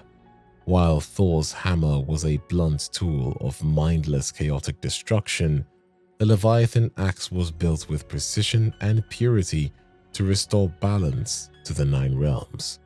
Near the hilt of the axes, there is a specific intricate rune mark from the Haldra brothers. This combination of runes acts as Brock and Sindri's official signature, signifying that the weapon is entirely one of a kind. The brothers forged it specifically to rival Mjolnir because they felt a massive crushing guilt for all the innocent giants that Thor had mercilessly slaughtered using their previous creation. The Leviathan axe is literally their apology to the world. Even the upgrade slots have lore. The two sockets on the axe where Kratos equips his light and heavy runic attacks are represented by the specific runes Aus and Is. When you snap a runic gem into the weapon, you aren't just equipping a gameplay perk. Those runes literally unlock the divine freezing ice powers stored deep within the dwarven metal. In both the game and real-world Norse mythology, Balder is completely defined by his invulnerability, but the reason behind it and his actual personality differ so drastically that it is an absolute masterclass in character adaptation. In the original mythological texts, Balder wasn't a tattooed, unhinged brawler. He was actually the beloved god of light, joy, and beauty. When he began having terrifying dreams of his own demise, his mother, Frigg, the mythological counterpart to Freya, traveled the Nine Realms and made every single living thing, plant, and metal swear a magical oath to never harm her perfect son. But she made one massive fatal oversight. She skipped the mistletoe, thinking it was too young and harmless to pose any real threat. Because he was completely immune to damage, the other gods actually made a hilarious sport out of throwing deadly weapons at him just to watch them bounce off. But Loki, being jealous and mischievous, discovered the mistletoe's secret, fashioned a deadly dart out of the plant, and completely tricked the blind god Huther into throwing it at Balder, killing him instantly and marking the terrifying beginning of Ragnarok. But Santa Monica Studio flipped this beautiful legend on its head. In the 2018 masterpiece, Balder is depicted as a deeply nihilistic, traumatized warrior where his invulnerability isn't a magical blessing. It is a horrifying curse cast by Freya to prevent a prophecy of his needless death. Freya's Vanir magic made him literally unable to feel absolutely anything. No pain, no pleasure, no taste of food, no warmth of the sun. This century-long deprivation drove him completely insane and made him lose all love for his overprotective mother. Odin, being the diabolical manipulator he is, weaponized Balder's desperation by promising a fake cure if he tracked down the giant in Midgard. The genius of the game is how it reimagines the famous mistletoe legend as a high-stakes tactical combat element. Early in the game, Sindri gives Atreus a bundle of mistletoe arrows. While Freya burns them to protect her son, one tiny piece survives, holding Atreus' quiver strapped together. During the absolutely brutal final boss fight, Balder violently punches the boy in the chest, and that single surviving splinter of mistletoe pierces straight through Balder's hand. The ancient oath is instantly broken, and the cursed god suddenly feels pain, cold air, and his own blood for the first time in centuries. He is terrifyingly overjoyed by the sensation, but his blind rage towards Freya remains. After Kratos defeats him and tries to spare his life, Balder immediately begins to strangle his own mother to death, forcing the ghost of Sparta to step in, snap his neck, and finally end the tragic cycle. Santa Monica did change the script a little bit, but kept the core of his character and somehow made it even better for a larger audience.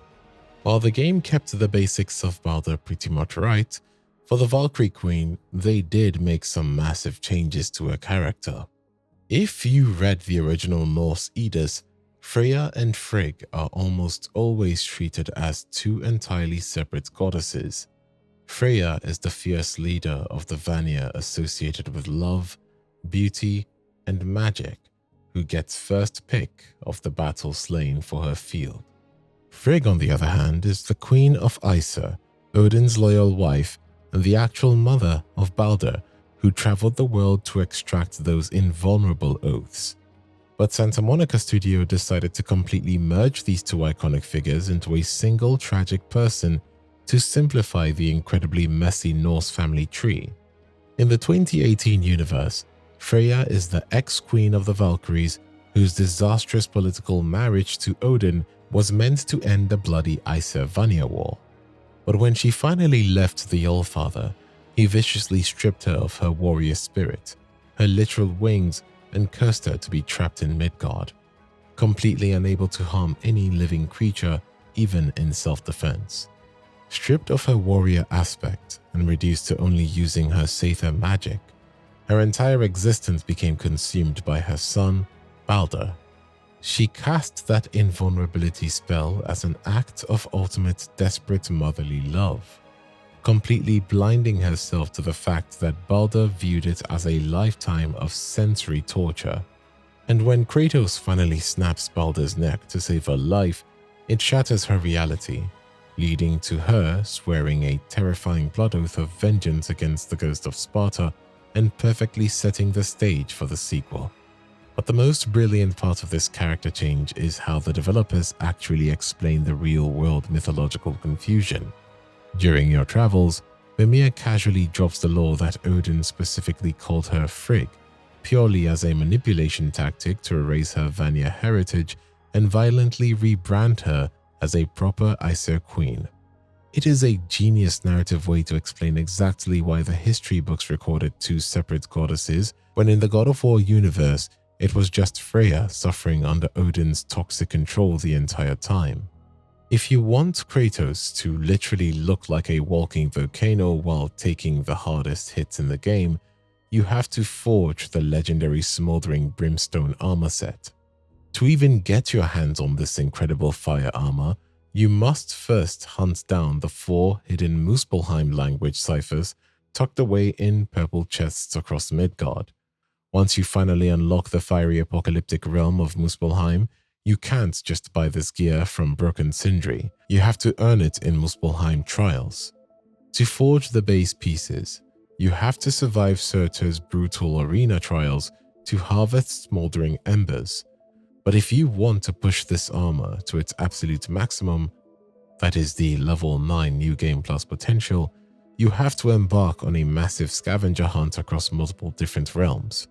You need crests of flame and the ultimate crest of Surtur from the grueling, impossible challenges at the volcano's peak. In addition to that, you need pristine ore of the realm hidden in the legendary chests of the Iron Cove and the deadly Aeserbane ripped straight from the poisonous maze-like depths of Niflheim. But the monumental grind is something worth it because of what makes this specific set so terrifying. While the other Muspelheim armors focus on cooldowns or purely defense, the Smoldering Brimstone set is built for pure strength and survivability. Each piece of armor comes equipped with the incredible Aura of Fire perk. Whenever Kratos actually takes damage, there is a chance to trigger this magical aura, which massively boosts his strength for a short duration and actively restores a small amount of his health. If you equip the full set, the activation chance skyrockets, effectively turning Kratos into an unstoppable self-healing berserker who thrives in close-quarters bare-knuckle brawls. It provides a massive boost to strength, defense, and vitality, making it the absolute best build for players who just want to stand in the fire and trade heavy blows with Valkyries. Add in the absolute gorgeous burning coal visual aesthetic with literal glowing embers radiating off Kratos' chest, and you have one of the most visually striking and mechanically overpowering armor sets in PlayStation history. Perhaps one of the most obscure and far-removed Easter eggs found in the entire franchise is a literal nod to a classic 1970s pop folk song. When you think of the brutal blood-soaked world of God of War, you usually don't think of American Billboard chart toppers, but Santa Monica Studio managed to sneak one right into the main campaign. As Kratos and Atreus are making their perilous climb up the massive frozen tower on their way to the peak of Tharmas' giant stone hammer, they encounter a heavy mechanical puzzle that requires them to arrange the 4 seasons in a very specific order. While Kratos is staring at the walls, Atreus suddenly comments that he actually knows the answer to the puzzle because his mother, Faye, used to sing him a sweet lullaby that perfectly reminds him of the sequence. Mimir, being the world traveler he is, immediately recognizes the tune and excitedly declares that he knows the exact song. But just as the severed head opens his mouth and beautifully sings the very first lyric, Winter, Kratos immediately shouts at him to keep quiet, completely shutting down the musical number. The genius here is that the song Mimir is about to sing and the one Atreus is referencing is a direct, hilarious nod to Carole King's legendary 1971 hit, You've Got a Friend. The famous chorus of that real-world song literally goes, Winter, spring, summer, or fall, all you have to do is call. Not only is it a brilliant cultural Easter egg, but those lyrics are the exact literal solution to the puzzle in the game. It is absolutely mind-blowing and hilarious to imagine the fierce frost giant warrior's Faye softly singing 1970s pop music to her half-god son in the middle of freezing Norse woods. If you are tired of getting absolutely melted by the toxic, poisonous labyrinth of Niflheim, you have to craft the ultimate survival gear, Ivaldi's Armor of Endless Mist. This legendary endurance set is specifically designed to transform Kratos into a tanky, self-healing powerhouse, but you cannot find this gear just sitting in a random chest. To even start forging this masterpiece, you have to collect 4 Niflheim language ciphers from purple chests across Midgard just to unlock the realm. Once you arrive, Sindri will send you a brutal favor to grind 500 mist echoes from the deadly maze just to get the key to Ivaldi's central chamber. Inside, you have to rip the rusted remains of Ivaldi's armor from the vault and bring them back to the Dwarven Smith. From there, it becomes an intense high-stakes farming loop where you must dive deeper and deeper into the fog to harvest rare haze weave from golden chests and Niflheim alloy to finally craft the pieces. What makes the Endless Mist variant the absolute king of survivability is its special source perk, the Regenerating Essence. Every single piece of this armor grants Kratos a constant passive health regeneration effect. When you stack all 3 pieces, the chest, gauntlets, and warbelt, you recover a massive noticeable amount of HP during and between every single bloody fight. On top of that, it significantly increases your mist resistance bar, allowing you to stay inside the toxic maze much longer without dying while pumping your vitality stats to the maximum to give you an impossibly huge health pool. While Sindri offers 3 different variations of Ivaldi's gear, the Endless Mist is strictly for players who want a high strength and high vitality build. If you prefer magic, the Cursed Mist boosts runic attacks, and the Deadly Mist acts as the perfect balanced all-rounder. But be warned, if you want to push this tank armor to its absolute level 9 maximum in New Game Plus, you are going to have to survive the hardest challenges in the game, crossing realms to harvest Icebane from Niflheim and the Greater Crest of Flame from the fiery peaks of Muspelheim. It felt like Kratos and Balder would fight and fight till one gets killed. This is what seemingly happens at the start when Kratos literally throws him off a cliff. But the reality is he didn't go down that easily. Instead, he is going down making weird poses. This specific Easter egg is arguably the most hidden secret in the entire game, because you literally cannot see it by playing normally. It wasn't until the famous modder and YouTuber Lance McDonald managed to fully unlock and manipulate the game's strict cinematic one-shot camera that this incredibly detail was finally brought to light. He detached the camera to fly completely out of bounds just to see what the character models do when they are entirely off-screen. And what he found during that legendary first boss fight is pure, unadulterated comedy gold. During the climax of that initial earth-shattering brawl, Kratos finally gets the upper hand and violently throws Balder right over the edge of a massive bottomless ravine. In the normal game, the camera stays with Kratos and Balder simply vanishes into the mist until he dramatically climbs back up later. But when the hacked camera follows the Norse god down into the chasm, you can see that the developers actually took the time and effort to custom animate Balder frozen in midair, flipping Kratos a massive double bird. Both of his middle fingers are boldly sticking straight up as he plummets into the abyss. It is an absolutely hilarious, completely hidden secret that perfectly captures Balder's arrogant, unkillable, and chaotic personality. It just goes to show that the brilliant developers at Santa Monica Studio aren't just technical wizards who crafted a masterpiece. They are also some of the funniest people in the gaming industry, hiding incredibly petty jokes that they knew might take literal years for the community to finally uncover. Kratos and Atreus band together during their journey to the highest peak. Kratos teaches him a lot of things, and by the end of the Norse saga, Kratos loves his son more than anything, bonds with him, and takes a lot of care of him. But this wasn't always the case. Back when Atreus was still very young and Faye was still alive, Kratos would frequently disappear into the freezing woods for days at a time. Little Atreus just assumed his stoic father was out hunting for food, but the truth was much darker and far more tragic. Kratos was actually going out into the harsh wilderness to brutally test himself against the Norse monsters, simply to keep his dormant, uncontrollable Spartan rage in check.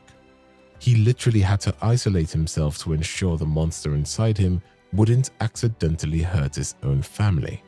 Furthermore, Kratos never took the boy out hunting to bond with him due to a very specific protective request from Faye.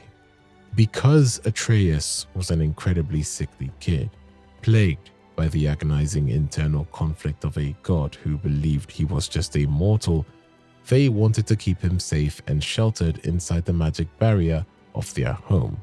Because Kratos was constantly isolating himself to manage his bloody past, and Atreus was strictly confined to the cabin due to his mysterious illness, the father and son barely spent any actual time with one another.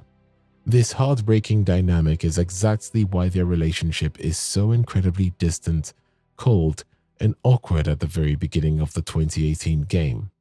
Kratos wasn't just grieving his wife, he was literally learning how to be a father to a son he barely knew.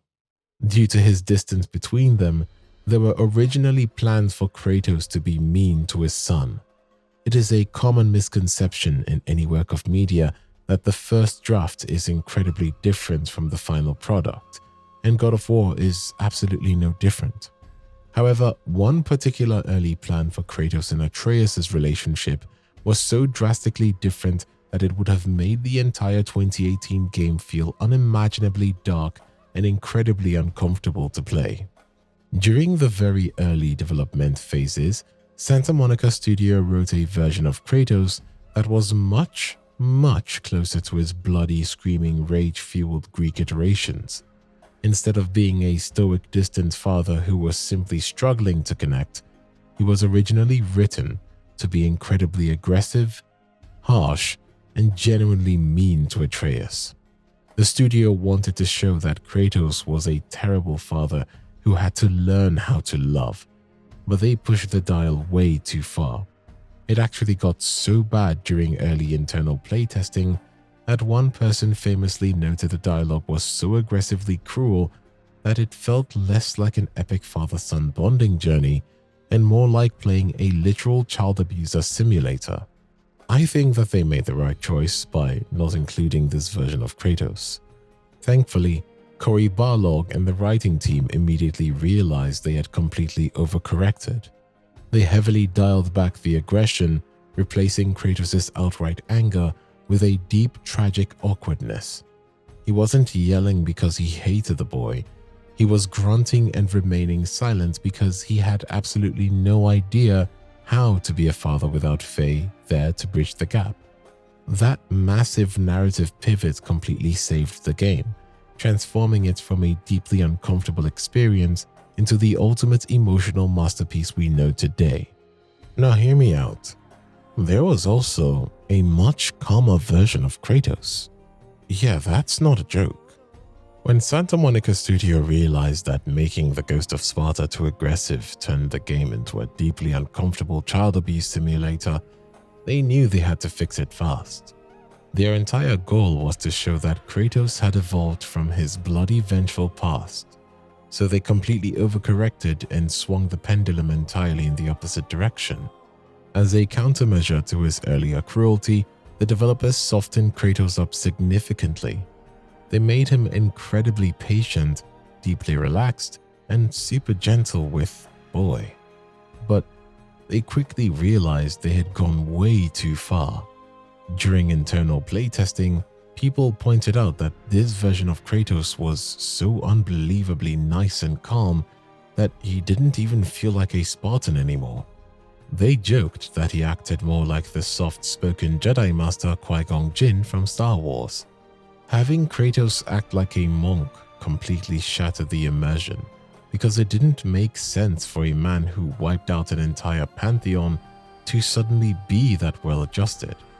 The developers realized that erasing his rough edge completely was just as bad as making him a monster. They finally went back to the drawing board and found the absolute perfect balance. A deeply traumatized, stoic, and socially awkward father who struggles to show his emotions but fiercely loves his son. He isn't mean, and he isn't a Jedi.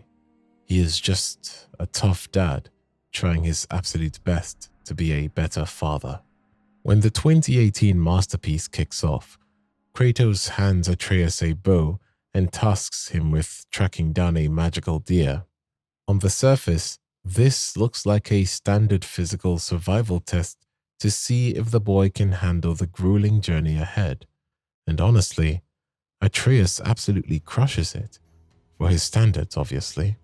He successfully tracks the beast, lands the killing shot, and even holds his hand when they are suddenly ambushed by a towering elemental troll. But right after the adrenaline fades and the dust settles, Kratos coldly looks at his son and declares that he is simply not ready. To prove his devastating point, Kratos orders the boy to strike him effortlessly, snatching his son's wrist and blocking every single punch until Atreus completely loses his temper, dropping his bow and lashing out in blind screaming anger. The genius of this opening sequence is that Kratos isn't testing the boy's combat prowess or archery skills at all. He is conducting a profound psychological test of the boy's rage. Because Atreus is so incredibly quick to anger, Kratos knows the boy is a massive volatile danger to himself and everything around him. The ghost of Sparta understands this terrifying reality better than anyone alive, because he literally spent the decades prior to the game intentionally isolating himself in the freezing woods, violently testing his own fury to ensure he wouldn't accidentally let the monster out and destroy his new family. After the game ends, it is heavily implied that Ragnarok is set to begin, all due to his death, but in mythology, he actually makes a massive return after being dead. When Balder was tragically killed by Loki's mistletoe trick, the Aesir gods were absolutely devastated. Odin immediately sent another son, Hermod, riding all the way down to the underworld to beg the goddess Hel to release him. Hel actually agreed to let the beloved god go, but with one impossible catch. Absolutely everything in the entire world, living and dead, had to weep for Balder, and almost everything did. But one stubborn giantess named Thok, who was actually just that trickster Loki in disguise, absolutely refused to shed a single tear. Because of that one petty refusal, the first attempt to bring him back completely failed, and Balder was forced to stay rotting in the realm of the dead. But he doesn't stay there forever. In the original Norse legend, Balder ends up being revived after his death in the most epic way possible. He comes back from hell to rule the 9 realms after the apocalyptic event of Ragnarok. Because he was safely resting in the underworld while the rest of the gods were brutally slaughtered during the cosmic destruction, when the world is finally cleansed and reborn, Balder literally just walks right out of the gates of hell to take his place as the ruler of the new peaceful world. This insane situation could indicate exactly what could happen if the developers decide to do another installment or spin-off of the series. If they actually follow the original mythology, Balder could easily come back, making another appearance. He could even step out of the ashes to take the reins from his dead father Odin. This guy literally has 9 lives, as if he were a cat or something.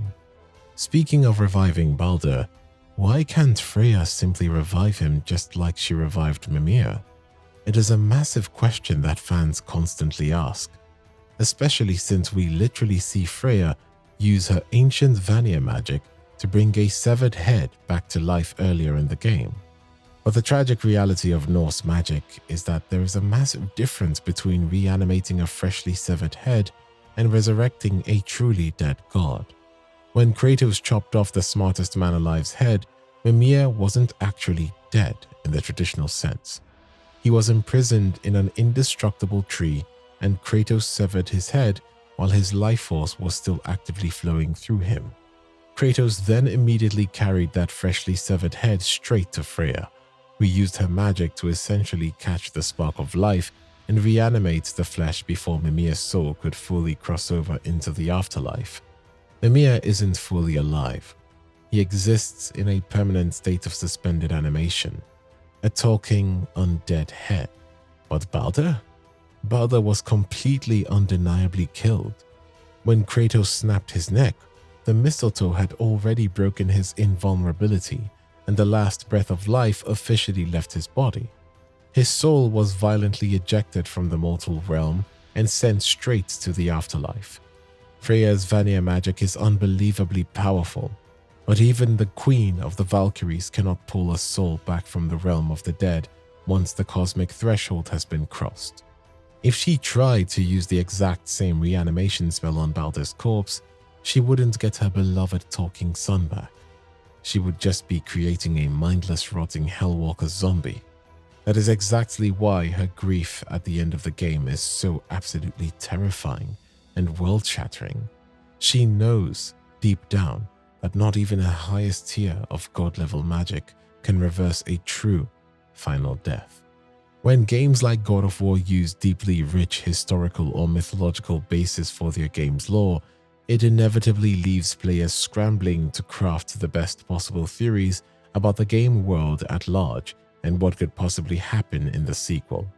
But Santa Monica Studio actually hid a massive, easily missable tease for the future right in the post-game. If you manage to complete the main story and take the boat all the way back to the realm of Alfheim, you are treated to a brilliant piece of hidden dialogue. As Kratos rows back toward the massive ringed temple where you originally retrieved the light, Mimir starts explaining the tragic unseen history of the realm and its missing ruler, Freya, the Vanir god of the Light Elves and Freya's twin brother. What makes this post-game lore drop so incredibly interesting is the revelation that the endless bloody war between the Light and Dark Elves wasn't always a constant stalemate.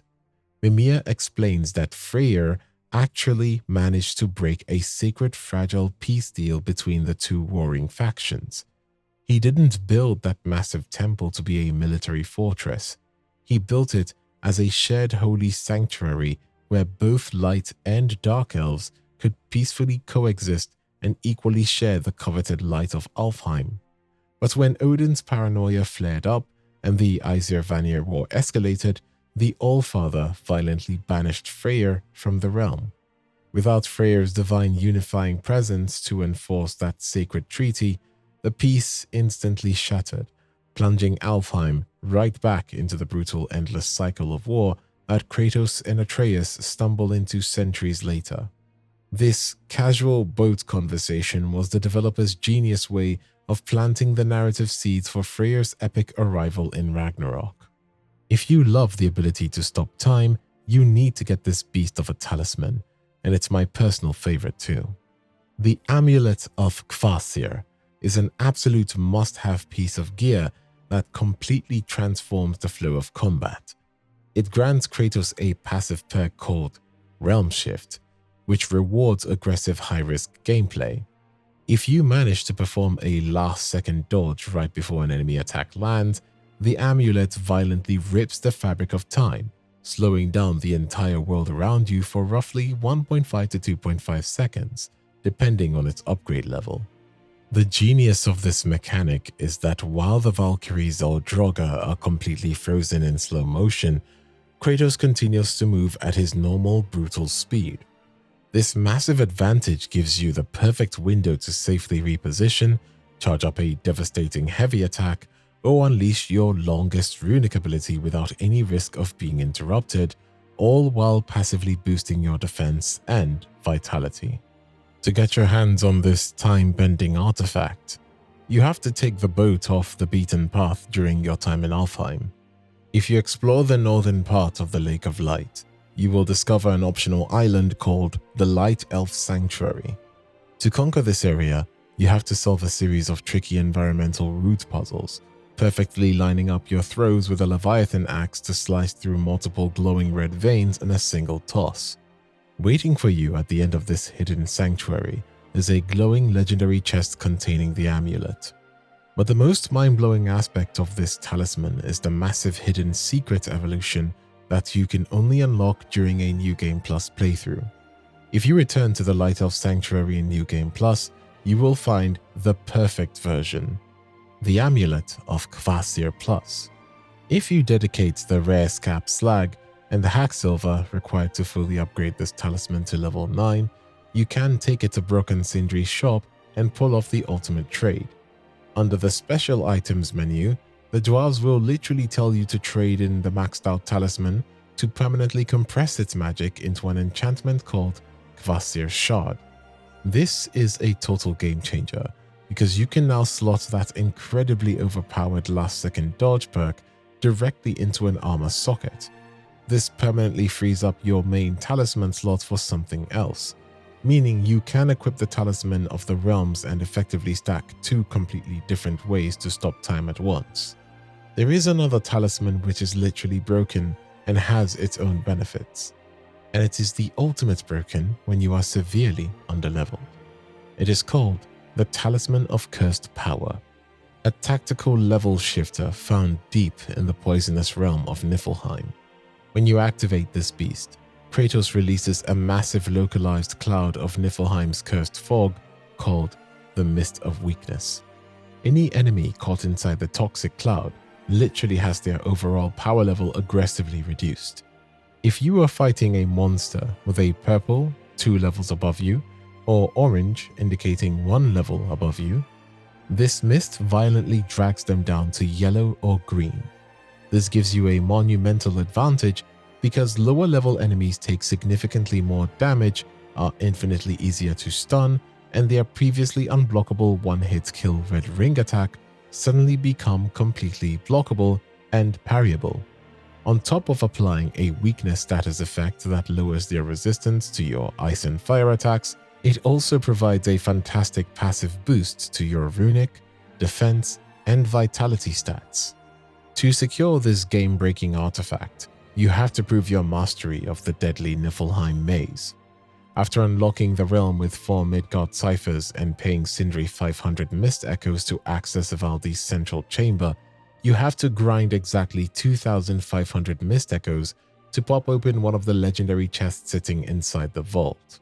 It usually takes a couple of full agonizing leaps through the terrifying maze to afford it, but it is worth every single drop of sweat. While most players swear by the time-slowing Amulet of Kvasir, this cursed talisman is the absolute secret weapon for surviving impossible Valkyrie fights by making them feel significantly less hard. It is also the best tool for farming Niflheim itself, allowing you to quickly melt the incredibly dangerous red-level enemies hiding in the deepest part of the maze so you can escape before your poison timer runs out. Just keep in mind, unlike the Amulet of Kvasir, you cannot turn this bad boy into an enchantment in New Game Plus. It is so overwhelmingly powerful that it must permanently occupy your dedicated talisman slot to function. Atreus' animal speech is one of the most fascinating aspects of his budding godhood, because he doesn't just hear animals, he literally feels their raw, unfiltered emotions. While Kratos usually just sees a beast to be hunted or a monster to be killed, Atreus' unique Jotnar heritage grants him a deep magical empathy. It isn't just some biological translator for wildlife. It is an overwhelming sensory connection where he physically experiences their fear, their pain, and their true intentions. This is the exact tragic reason why Atreus gets a massive crippling headache the first time the world serpent speaks to him from the Lake of Nine. It wasn't just because Jormungandr's voice was loud enough to vibrate the tectonic plates.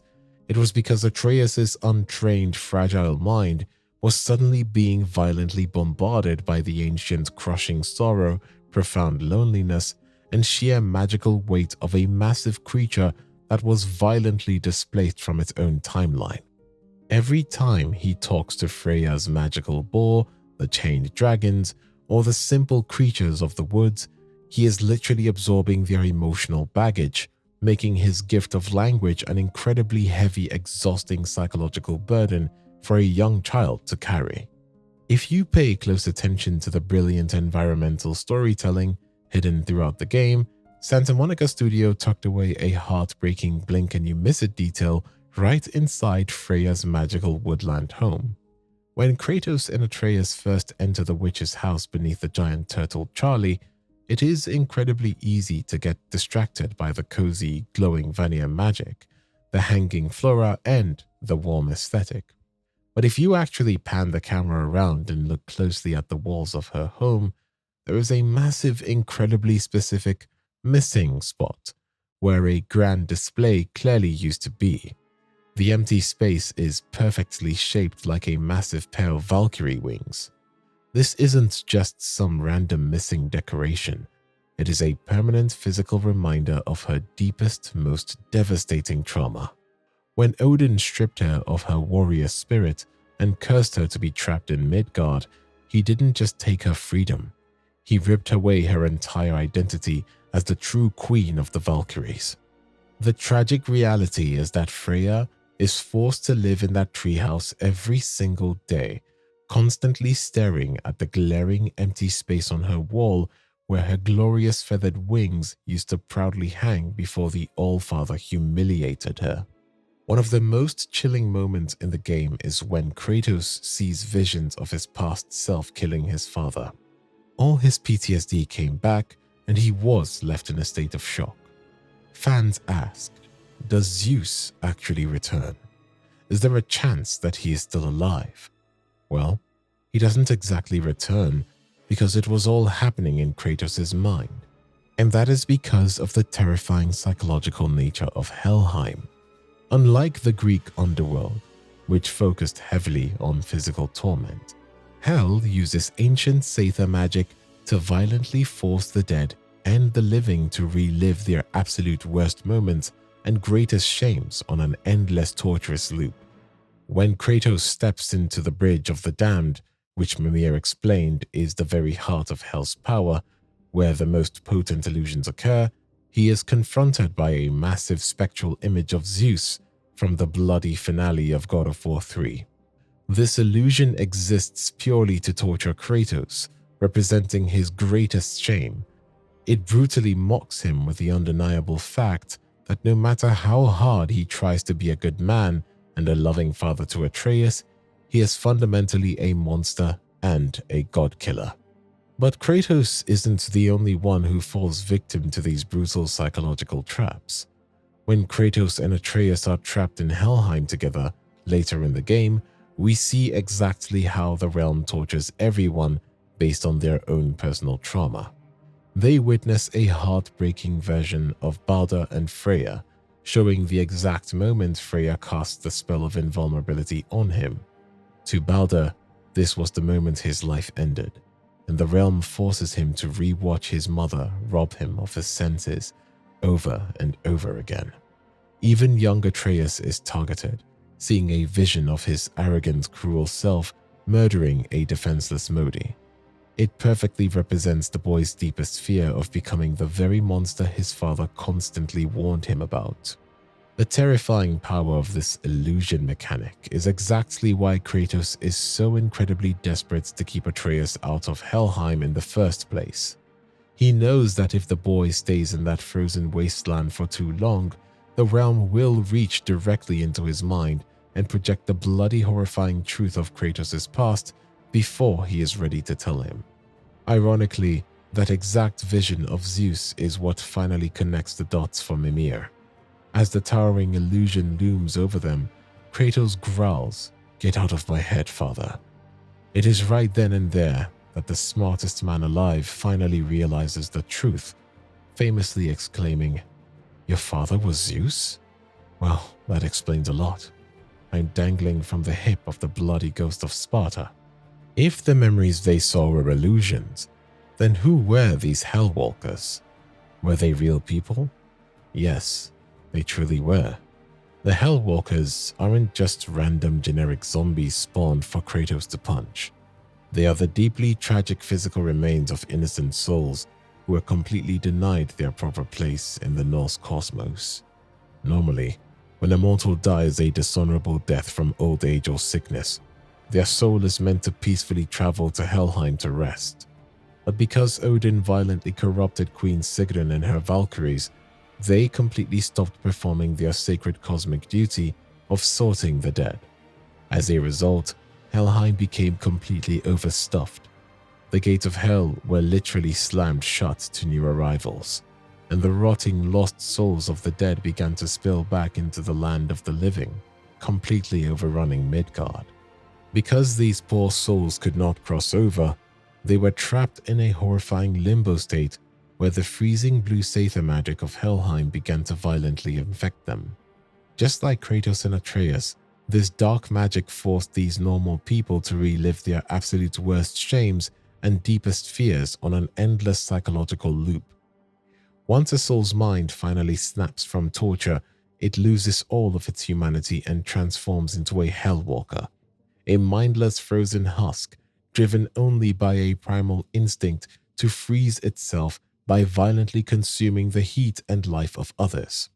If you look closely at their character models in-game, you can actually see they are still wearing their real funeral masks and burial rags, serving as a haunting reminder that they were once the common people of the realm.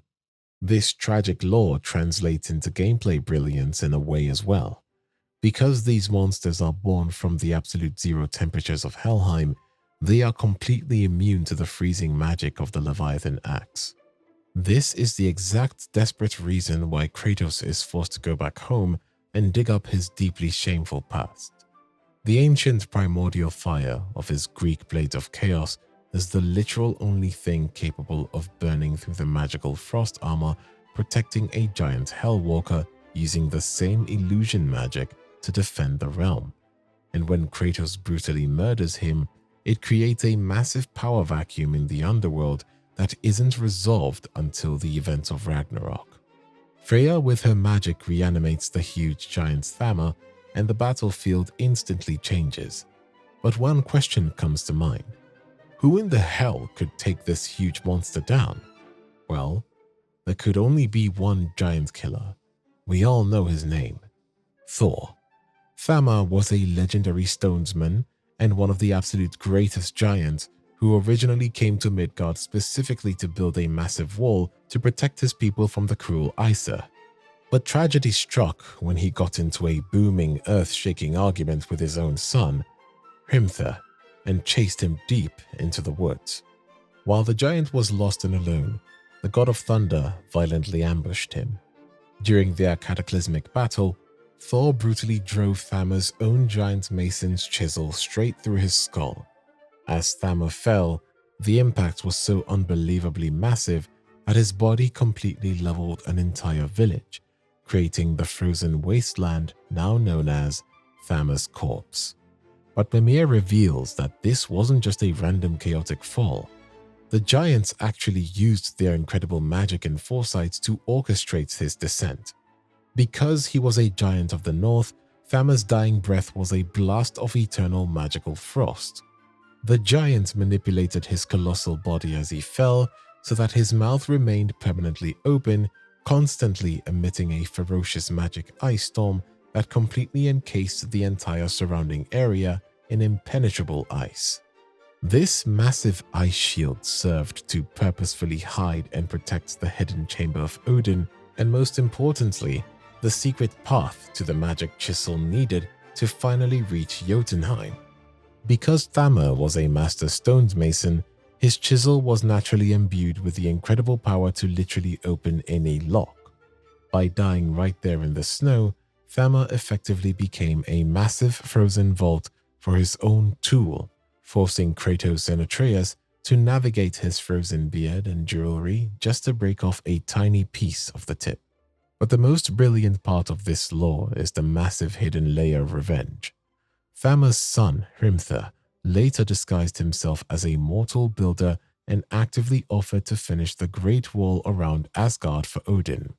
As the ultimate long-con revenge for his father's murder, he secretly built a massive hidden weakness right into the Aesir's supposedly impenetrable wall. This brilliant flaw becomes a monumental plot point in God of War Ragnarok, serving as the literal only way for an army to finally breach the defenses of the Aesir. And to bring it all full circle, when Freya desperately uses her Vanir Sather magic to reanimate Thammer's massive corpse during the final boss fight with Balder, it beautifully and terrifyingly demonstrates just how much raw earth-shattering power still lingers in a giant's body even centuries after their death. Speaking of Thammer, arguably the most powerful runic attack is based on his name, the Breath of Thammer. Unlike almost every other runic attack that you just randomly pull out of a legendary chest during your travels, this absolute screen-clearing nuke beast of a runic attack must be specifically purchased directly from Brock or Sindri's shop. But you can't just buy it with standard hack silver. It only becomes available after you unlock the fiery realm of Muspelheim, and you have to survive Surtur's brutal arena trials to actually afford it. Crafting this magical weapon ability costs a steep 100 smoldering embers, 10 crests of flame, 5 greater crests of flame, and exactly 1 incredibly rare crest of Surtur. When you finally equip and activate this heavy runic attack, Kratos violently thrusts the Leviathan axe high into the air with both arms, summoning a massive raging blizzard that completely engulfs the surrounding battlefield. It boasts one of the largest areas of effect in the entire game, making it the ultimate tool for instantly clearing entire rooms of weaker foes like Draugr and nightmares. Not only does it deal massive damage, but it also relentlessly stuns almost everything caught inside the swirling storm. Though massive, heavily armored enemies like travelers are usually immune to the stagger effect. While a level 1 activation deals pure raw damage with 0 frost or stun, dedicating 4,500 XP and eventually 18,000 XP to push it to level 3 completely transforms the attack.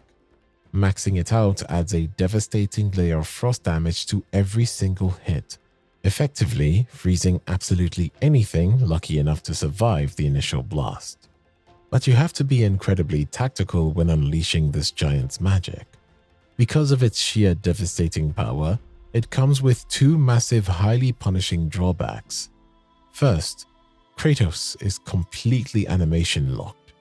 He is stuck in the dead center of the storm and literally cannot move, block, or dodge until the blizzard fully dissipates, leaving him vulnerable to ranged attacks from outside range. Second, it has one of the absolute longest cooldown times in the entire game, meaning you cannot just spam it. You really need to save this magical nuke for the exact moment where you are completely overwhelmed. It is a high-risk, high-reward ability that perfectly channels the earth-shattering freezing power of the fallen stones mason. At the start of the video, I mentioned how much Kratos likes to call his son boy, and he repeatedly calls him boy all the time. But this doesn't always happen, and it is noticeable when it doesn't happen. Throughout the 2018 game, Kratos uses the word boy as a strict verbal shield to maintain emotional distance and enforce hardcore Spartan discipline. But the beautiful transformation from boy to son actually happens in 3 distinct, heartbreaking stages that perfectly track Kratos' growth as a father. The first major turning point happens during Atreus' terrifying god-induced sickness right after the brutal fight with Magni and Modi. When a panicked Kratos carries the dying child into Freya's home, the stoic Spartan's wall finally breaks, and he desperately pleads with absolute raw vulnerability. "Help my son." The second stage occurs right after they escape the frozen depths of Helheim, when Kratos finally sits the boy down and reveals the massive bloody truth of their divine heritage, actively using the word son more frequently to acknowledge Atreus' godhood. But the absolute most important symbolic acceptance happens at the very end of the game. As they make that final quiet climb to the highest peak in Jotunheim to finally spread Faye's ashes, Kratos stops calling him boy entirely. He addresses him directly as Atreus, or son, signifying that Kratos no longer sees him as a fragile burden or a raw student, but as an absolute equal and his rightful successor. This shift is so incredibly impactful because Kratos originally used the term boy out of sheer paralyzing fear. He was completely terrified that getting too emotionally close would either make him soft or inevitably lead to the exact same bloody tragedy that slaughtered his first family back in Greece. Furthermore, in ancient Spartan culture, young soldiers were strictly addressed by generic terms or rank until they proved their worth in actual combat. If you want to survive the absolute most punishing late-game encounters on the highest difficulties, you need to hunt down arguably the most powerful Leviathan axe grip in the entire game, the Mistbrrr Pummel. While elitist players who execute flawless no-damage runs might completely turn their noses up at the prospect of relying on passive health regeneration, the rest of us mere mortals know that this pummel is an absolute lifesaver. On top of packing some seriously impressive base stats, its true magic lies in its incredible passive ability. Every single time you land a successful hit on an enemy, there is a chance to trigger a massive soothing healing mist. Being able to actively regenerate your health on the fly while aggressively hacking away at a Draugr can literally carry you through some of the most stressful boss fights in the game. But I will give you exactly one guess as to which terrifying realm you have to travel to just to find an artifact with the word mist in its name. That's right, you have to dive straight back into the poisonous, ever-shifting labyrinth of Niflheim. To end this beast of a pummel, you have to accept a brutal favor from Sindri that requires you to hunt down and violently rip open every single realm tear hidden within the randomized, confusing architecture of the toxic maze. It is an incredibly disorienting, suffocating grind, but once you finally manage to seal the standard dimensional gaps, the game throws one last massive curveball at you. A terrifying fourth and final tear rips open right in the center of the chamber, bombarding you with a brutal, high-stakes wave of enemies.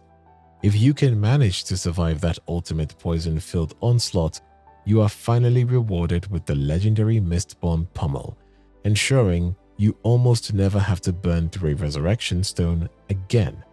Mimir's eyes are special. They were essentially the last missing piece to finally reach Jotunheim.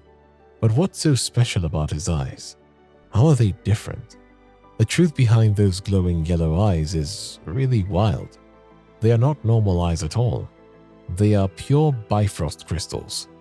A long time ago, the giant of Jotunheim ripped out his natural eyes and replaced them with these magical gems as a huge gift. This let the smartest man alive travel between the 9 realms very easily without ever needing to carry a heavy physical travel crystal or the Unity Stone. While these gem eyes use the sacred light of Alfheim to open the bridge between worlds, they aren't made of the light itself. They are just the perfect tool to harness that energy. Because they are literal pieces of the Bifrost, they act as a permanent key for Tyr's temple, which is exactly why Kratos needed them to finally open the path to the giant's realm. But they do so much more than just open doors. These golden eyes can cut through powerful Jotun magic, revealing hidden paths and secret messages left behind by the giants that normal people can never see. During fights, Mimir even acts as a literal set of eyes in the back of your head, tracking threats and shouting warnings when enemies try to sneak up on you.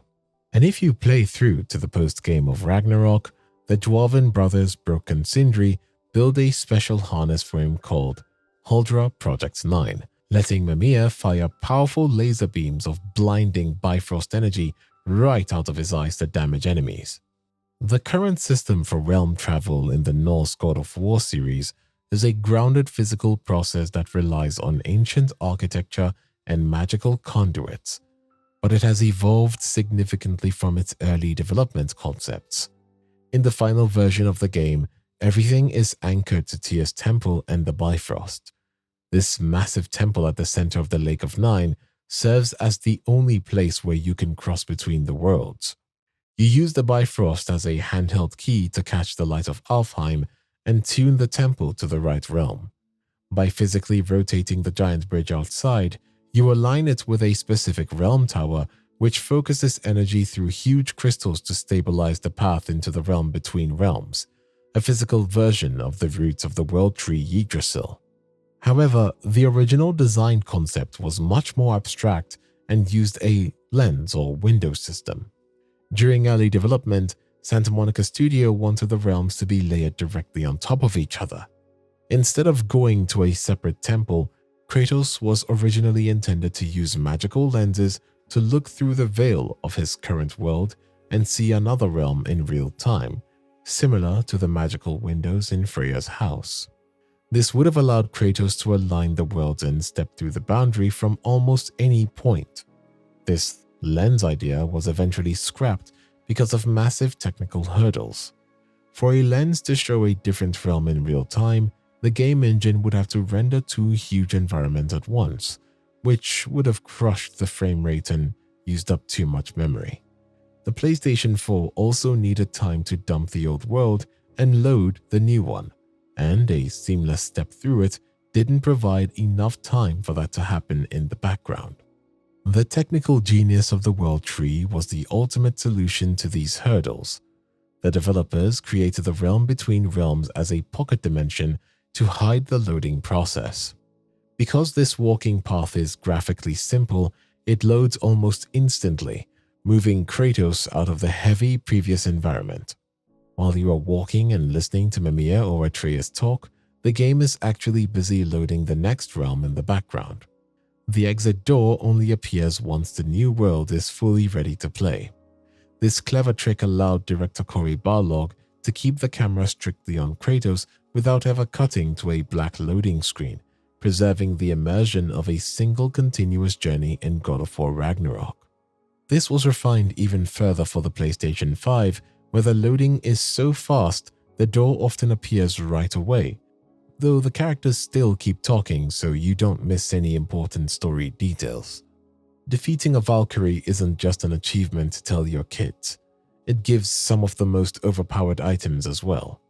If you manage to survive the brutal dance of death against these brutal warriors, you can get your hands on the Valkyrie's Might, a legendary tier axe pommel that is built for pure physical power and crowd control. The secret here is the Strike of the Valkyrie perk, which has a chance to trigger a violent shockwave explosion every time you land a successful hit. But the real game changer is its secondary perk. It has a much higher chance to trigger that same massive explosion specifically when you land a successful Executioner's Cleave. For players who love to hold down the heavy R2 button to deliver a crushing blow, this pommel turns your axe into a literal grenade, dealing high damage and massive stun that can instantly break the guard of any enemies trying to swarm you. When you finally upgrade this beast, it provides huge boosts to strength, defense, and luck. That luck stat is the secret ingredient because it actually increases the proc rate, making those explosive shockwaves happen way more often during a frantic fight. To claim this prize, you have to go on a specific hunt because the drop isn't random. You must defeat Valkyrie Air, who is hiding in a hidden chamber of Odin located right in the heart of the mountain in Midgard. You will need to bring the magic chisel you snatched from Tharma's head to crack open her door, and once you do, be ready for a serious fight. But for players who prefer a heavy-hitting playstyle, the ability to interrupt enemy attacks with a Valkyrie-powered blast makes Air's pommel one of the most useful tools in Kratos' entire arsenal. The grips of the Valkyrie are essentially the blade's version of the Valkyrie's might pommel.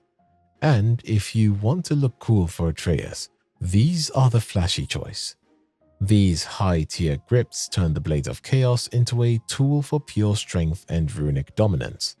The big draw here is the power of the Valkyrie perk, which has a chance on any successful hit to grant Kratos a massive buff to his power. For a few seconds, he becomes a literal source of divine energy.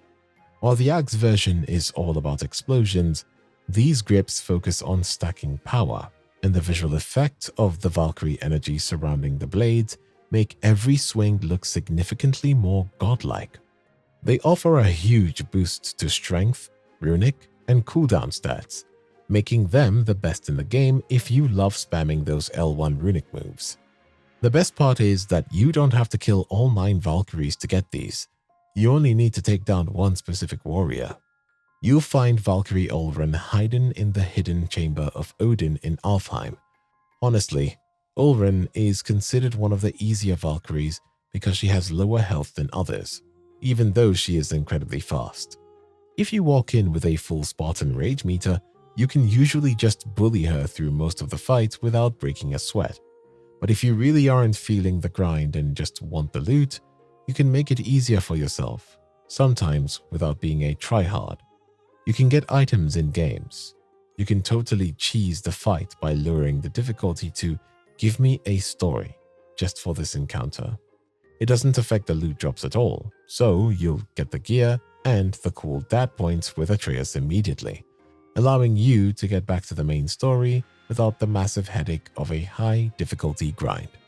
In God of War 2018 and Ragnarok, the R3 stun grab system is far more than just a pre-animated cutscene. It is a brilliant dynamic mechanic that actively adapts to the environment and the state of the enemy. This isn't just about hitting a win button for a cool visual. The game actually calculates a massive variety of factors to decide exactly how Kratos will dismantle his foe. First, it checks the enemy's health versus stun. If the health bar is low, R3 triggers a brutal kill animation, like Kratos ripping the jaw off a Wolver or tearing a Draugr in half. However, if the enemy has high health but you've filled their stun bar, R3 initiates a stun attack, where Kratos pummels them for massive damage, but they survive and jump back into the fight. The system also heavily relies on positional and environmental context. If you trigger a finisher near a wall or a large rock, Kratos will often ignore his standard move to instead violently slam the enemy into the scenery for a wall pin. Even cooler, triggering an R3 near a ledge can result in a ring out, where Kratos simply hurls the enemy off the map for an instant kill, regardless of their health. The animation even shifts based on whether you approach from the front versus the back. Grabbing a Draugr from behind might result in a stealthy neck snap rather than a frontal assault. Finally, the violence is entirely weapon specific. With the Leviathan axe, you'll see heavy slicing and freezing. With the Blades of Chaos, it's all about visceral heat-based stabbings, and if Kratos has his weapons sheathed, he uses his raw bare-handed strength to manually rip heads and limbs off in the most badass way possible. If you are dying again and again for Sigrun, this might be all you need. This gives Kratos a new life after he dies, and this can be super helpful in the boss fights with Valkyries. I am talking about the Resurrection Stones. You can buy these special items right from Broken Sindri, but you can only carry one at a time in your inventory. If your health hits 0 during a tough fight, a prompt pops up on the screen for just a few seconds. Just press the square button, and Atreus will rush over to you to bring you right back into the action. There are 3 different tiers you can buy as you play the game. The Simple Stone gives you a little bit of health, and the Superior Stone gives you a really big chunk of health. But the best one is the Berserker Stone. It brings you back with very little health, but it gives you a completely full Spartan rage meter, letting you immediately start punching the boss to heal yourself and deal huge damage. Just remember, if you win the fight, the stone is used up and you have to buy another one. Also, if Atreus gets grabbed or stunned by an enemy right when you die, he cannot run over to save you. But bringing you back from the dead is not the only way the boy can keep you alive. You can actually turn Atreus into a helpful combat medic by crafting the runic vestment armor for him at the dwarf shop. This gear has a really cool perk where Atreus will actively find and throw health stones right at Kratos whenever your health drops to a dangerous level. It also helps Atreus recover way faster when enemies hit him, so he can always get back to shooting arrows. When you upgrade to the legendary version or get the new Game Plus sets, like the Garb of the Last Jotun, those throw stones heal you even more while also boosting his melee damage. The only catch is that how often he finds these healing stones depends on Kratos' luck stat. Because it relies on luck, some hardcore players think it is a bit too random for the highest difficulty, but if you combine this healing armor with a Berserker Resurrection Stone, Atreus becomes the ultimate lifesaver. For years, the legendary T.C. Carson was the iconic voice of the Ghost of Sparta, screaming his lungs out and tearing through the Greek pantheon. But when Santa Monica Studio decided to completely reinvent the franchise with a grounded over-the-shoulder camera and a heavy focus on fatherhood, they needed a massive actor who could perform both the booming voice and the physical motion capture. Enter Christopher Judge, best known for playing the stoic muscular alien warrior Teal'c on the classic sci-fi show Stargate SG-1. Judge stepped into the role and completely knocked it out of the park, giving us the deep, gruff, grunting Kratos we know today. But the developers didn't just stop at casting him. They actually hit a brilliant, hilarious tribute to his famous sci-fi past right in the game's dialogue. While you are scaling the massive mountain with Atreus, the kid looks out at the breathtaking Norse landscape and talks about how beautiful the view is. Kratos stares out at the horizon and drops a simple, perfectly timed, deep-voiced "Indeed." To a normal player, it sounds just like Kratos is being his usual quiet, grumpy self, but hardcore sci-fi fans instantly recognize the joke. This was a direct genius callback to Stargate SG-1, where Teal'c famously drops that exact same deadpan "indeed" as his ultimate iconic catchphrase in almost every single episode. When it comes to the insane monsters in Norse mythology, you just cannot have a truly epic legendary game without throwing some massive dragons into the mix. In the 2018 masterpiece, dragons aren't just random regular enemies that you can punch in the face. They are huge, terrifying environmental puzzles and massive story encounters. There are exactly 5 of these magnificent beasts in the entire game, and their sheer raw power is actually enough to give the Ghost of Sparta a serious challenge. Let's look at the 2 main story dragons first. One of them, Dagsether, is actually Balder's personal terrifying mount that he uses to hunt you down. You don't even get to properly fight it on the ground because it violently crashes and perishes during that crazy high altitude cinematic fistfight with the unkillable god. But the other one? That is the legendary earth-shaking boss fight against Hraslir. This massive lightning dragon violently attacks Kratos and Atreus as they climb the inside of the mountain. When you finally manage to brutally execute this beast, you are rewarded with the awesome shock arrows for Atreus, which are the absolute key to blowing up all that glowing red world tree sap blocking your path for the rest of the game.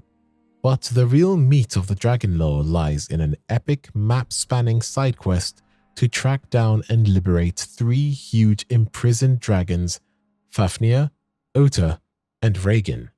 The wild hidden lore here is that Fafnir and Regin were actually greedy dwarf brothers who got totally corrupted by their own treasure and physically transformed into these fire-breathing monsters.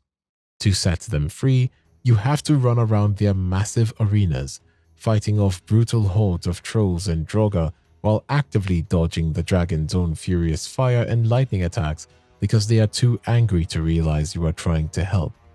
You have to find and smash 3 hidden runic shrines to break their magical chains, and the absolute best pro tip is to follow the glowing blue magical tethers stretching right from the dragon's neck to find the hidden shrines.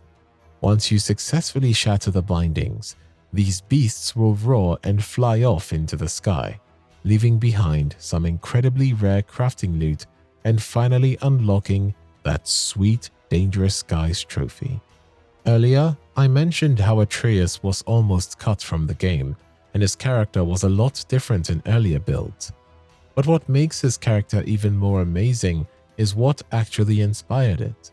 It turns out that fans actually have game director Cory Barlog's real-life son, Hilo, to thank for the entire existence of this 2018 masterpiece.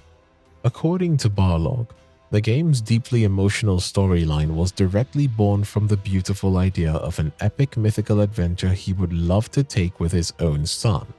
With Barlog obviously admitting he didn't want his actual son to have the horrible, distant, cold and dramatic relationship that Kratos and Atreus initially share at the start of the journey, the basic heartfelt outline of a father and son bonding while navigating a dangerous world was exactly the same. Within the brutal, blood-soaked world of the game, Atreus' absolute most important role is to serve as the pure, beating moral compass for Kratos. Even though the young archer is clearly set up to do massive world-altering things in the future of the Norse saga, this first game is meant to beautifully illustrate that shifting emotional father-son dynamic first and foremost. Atreus is the literal anchor that grounds the bloody ghost of Sparta, reminding him of his humanity and ultimately teaching a god-killer how to be a dad.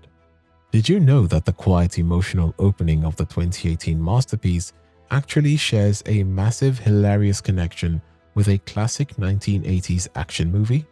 When the game first kicks off, we see Kratos violently chopping down a massive tree with a Leviathan axe, and effortlessly carrying that giant trunk over his shoulder. This entire iconic sequence is actually a brilliant heavy-handed homage to Arnold Schwarzenegger's legendary 1985 film, Commando. The similarities between the two are absolutely undeniable. Both legendary stories feature an impossibly muscular retired killing machine trying desperately to leave their bloody violent past behind them by living completely off the grid in a remote wilderness home with their only child. And in both stories, that peaceful isolation is violently shattered when they are suddenly attacked right at their front door by a ghost from their past. But there is one absolutely hilarious key difference between how the legendary killers operate. In Commando, Arnold and his daughter are shown peacefully feeding a beautiful, gentle deer in the woods to establish their gentle new life. But Kratos and Atreus? They don't feed the wildlife. They literally track down and straight up murder that meal. If you are a massive fantasy nerd, you absolutely have to appreciate the mind-blowing Lord of the Rings Easter eggs hidden right in plain sight. As you row Kratos' boat around the massive Lake of Nine, it is completely impossible to ignore the towering, imposing stone statues guarding the waterways. These colossal figures bear a striking, undeniable resemblance to the legendary Argonath, the massive, iconic watchers of Gondor from Peter Jackson's cinematic universe. But Santa Monica Studio didn't just stop at epic visual nods. They actually threw in a literal whispering ring. During one of the dwarven side quests, Atreus actually picks up a magical piece of jewelry, Andvari's ring, that literally starts speaking directly into his mind. The absolute most brilliant meta layer to all of these awesome Easter eggs is the historical reality that J.R.R. Tolkien actually heavily borrowed from original Norse mythology to create Middle-earth in the very first place, meaning these epic game references are actually bringing the entire fantasy inspiration completely full circle. Let's be honest, what would God of War be without some crazy theories? God of War 2018 gave fans an opportunity to endlessly debate on one of the hottest topics in the past few years, and Ragnarok even added fuel to this debate. I am talking about the huge unresolved mystery of exactly who blew the world serpent's horn while Kratos was frantically carrying a sick Atreus to Freya's house. Even after playing through the entire sequel, Santa Monica Studios still hasn't given us a clear in-game answer, and director Cory Barlog loves to tease fans on Twitter by saying the mystery will only be solved one day. Because the game left us hanging, the community has come up with some really wild guesses. One leading theory points to Balder, since he was actively hunting the father and son, especially after Cory hinted that the person blowing the horn was following them. This was the most accurate theory till Ragnarok arrived. Another fan favorite is that a future version of Atreus or Loki traveled back in time to help his past self, which perfectly explains why the giant snake found the boy familiar during their very first meeting. Some players even think that Angrboda blew it to make sure the prophecy stayed on track, or that Faye somehow faked her death or used time travel to secretly guide her family. After Ragnarok came out, a really popular new theory popped up suggesting that when Kratos blew the Jallar horn to start the final war, the sound was so loud it echoed backward across all space and time, meaning Kratos actually heard his future self. But Cory Barlog quickly shot that specific theory down and said it was wrong. The biggest holes in a lot of these guesses usually come down to the language barrier and pure ancient hatred. Mimir and Atreus are the only characters we know who can actually speak the dead ancient tongue required to communicate with the snake. On top of that, Jormungandr deeply hates Odin's family, meaning if an Aesir god like Balder or Thor walked up to his horn, it would have instantly triggered a world-shaking deathmatch right in the middle of the Lake of Nine, not a polite conversation that two heavy hitters would have had. That's it, guys, for God of War 2018. If you enjoyed this one and want to watch another video, I suggest watching 2 hours of God of War 2018 Facts Part 1. That's the video that should be up on your screen right now. Just click it and I'll see you there.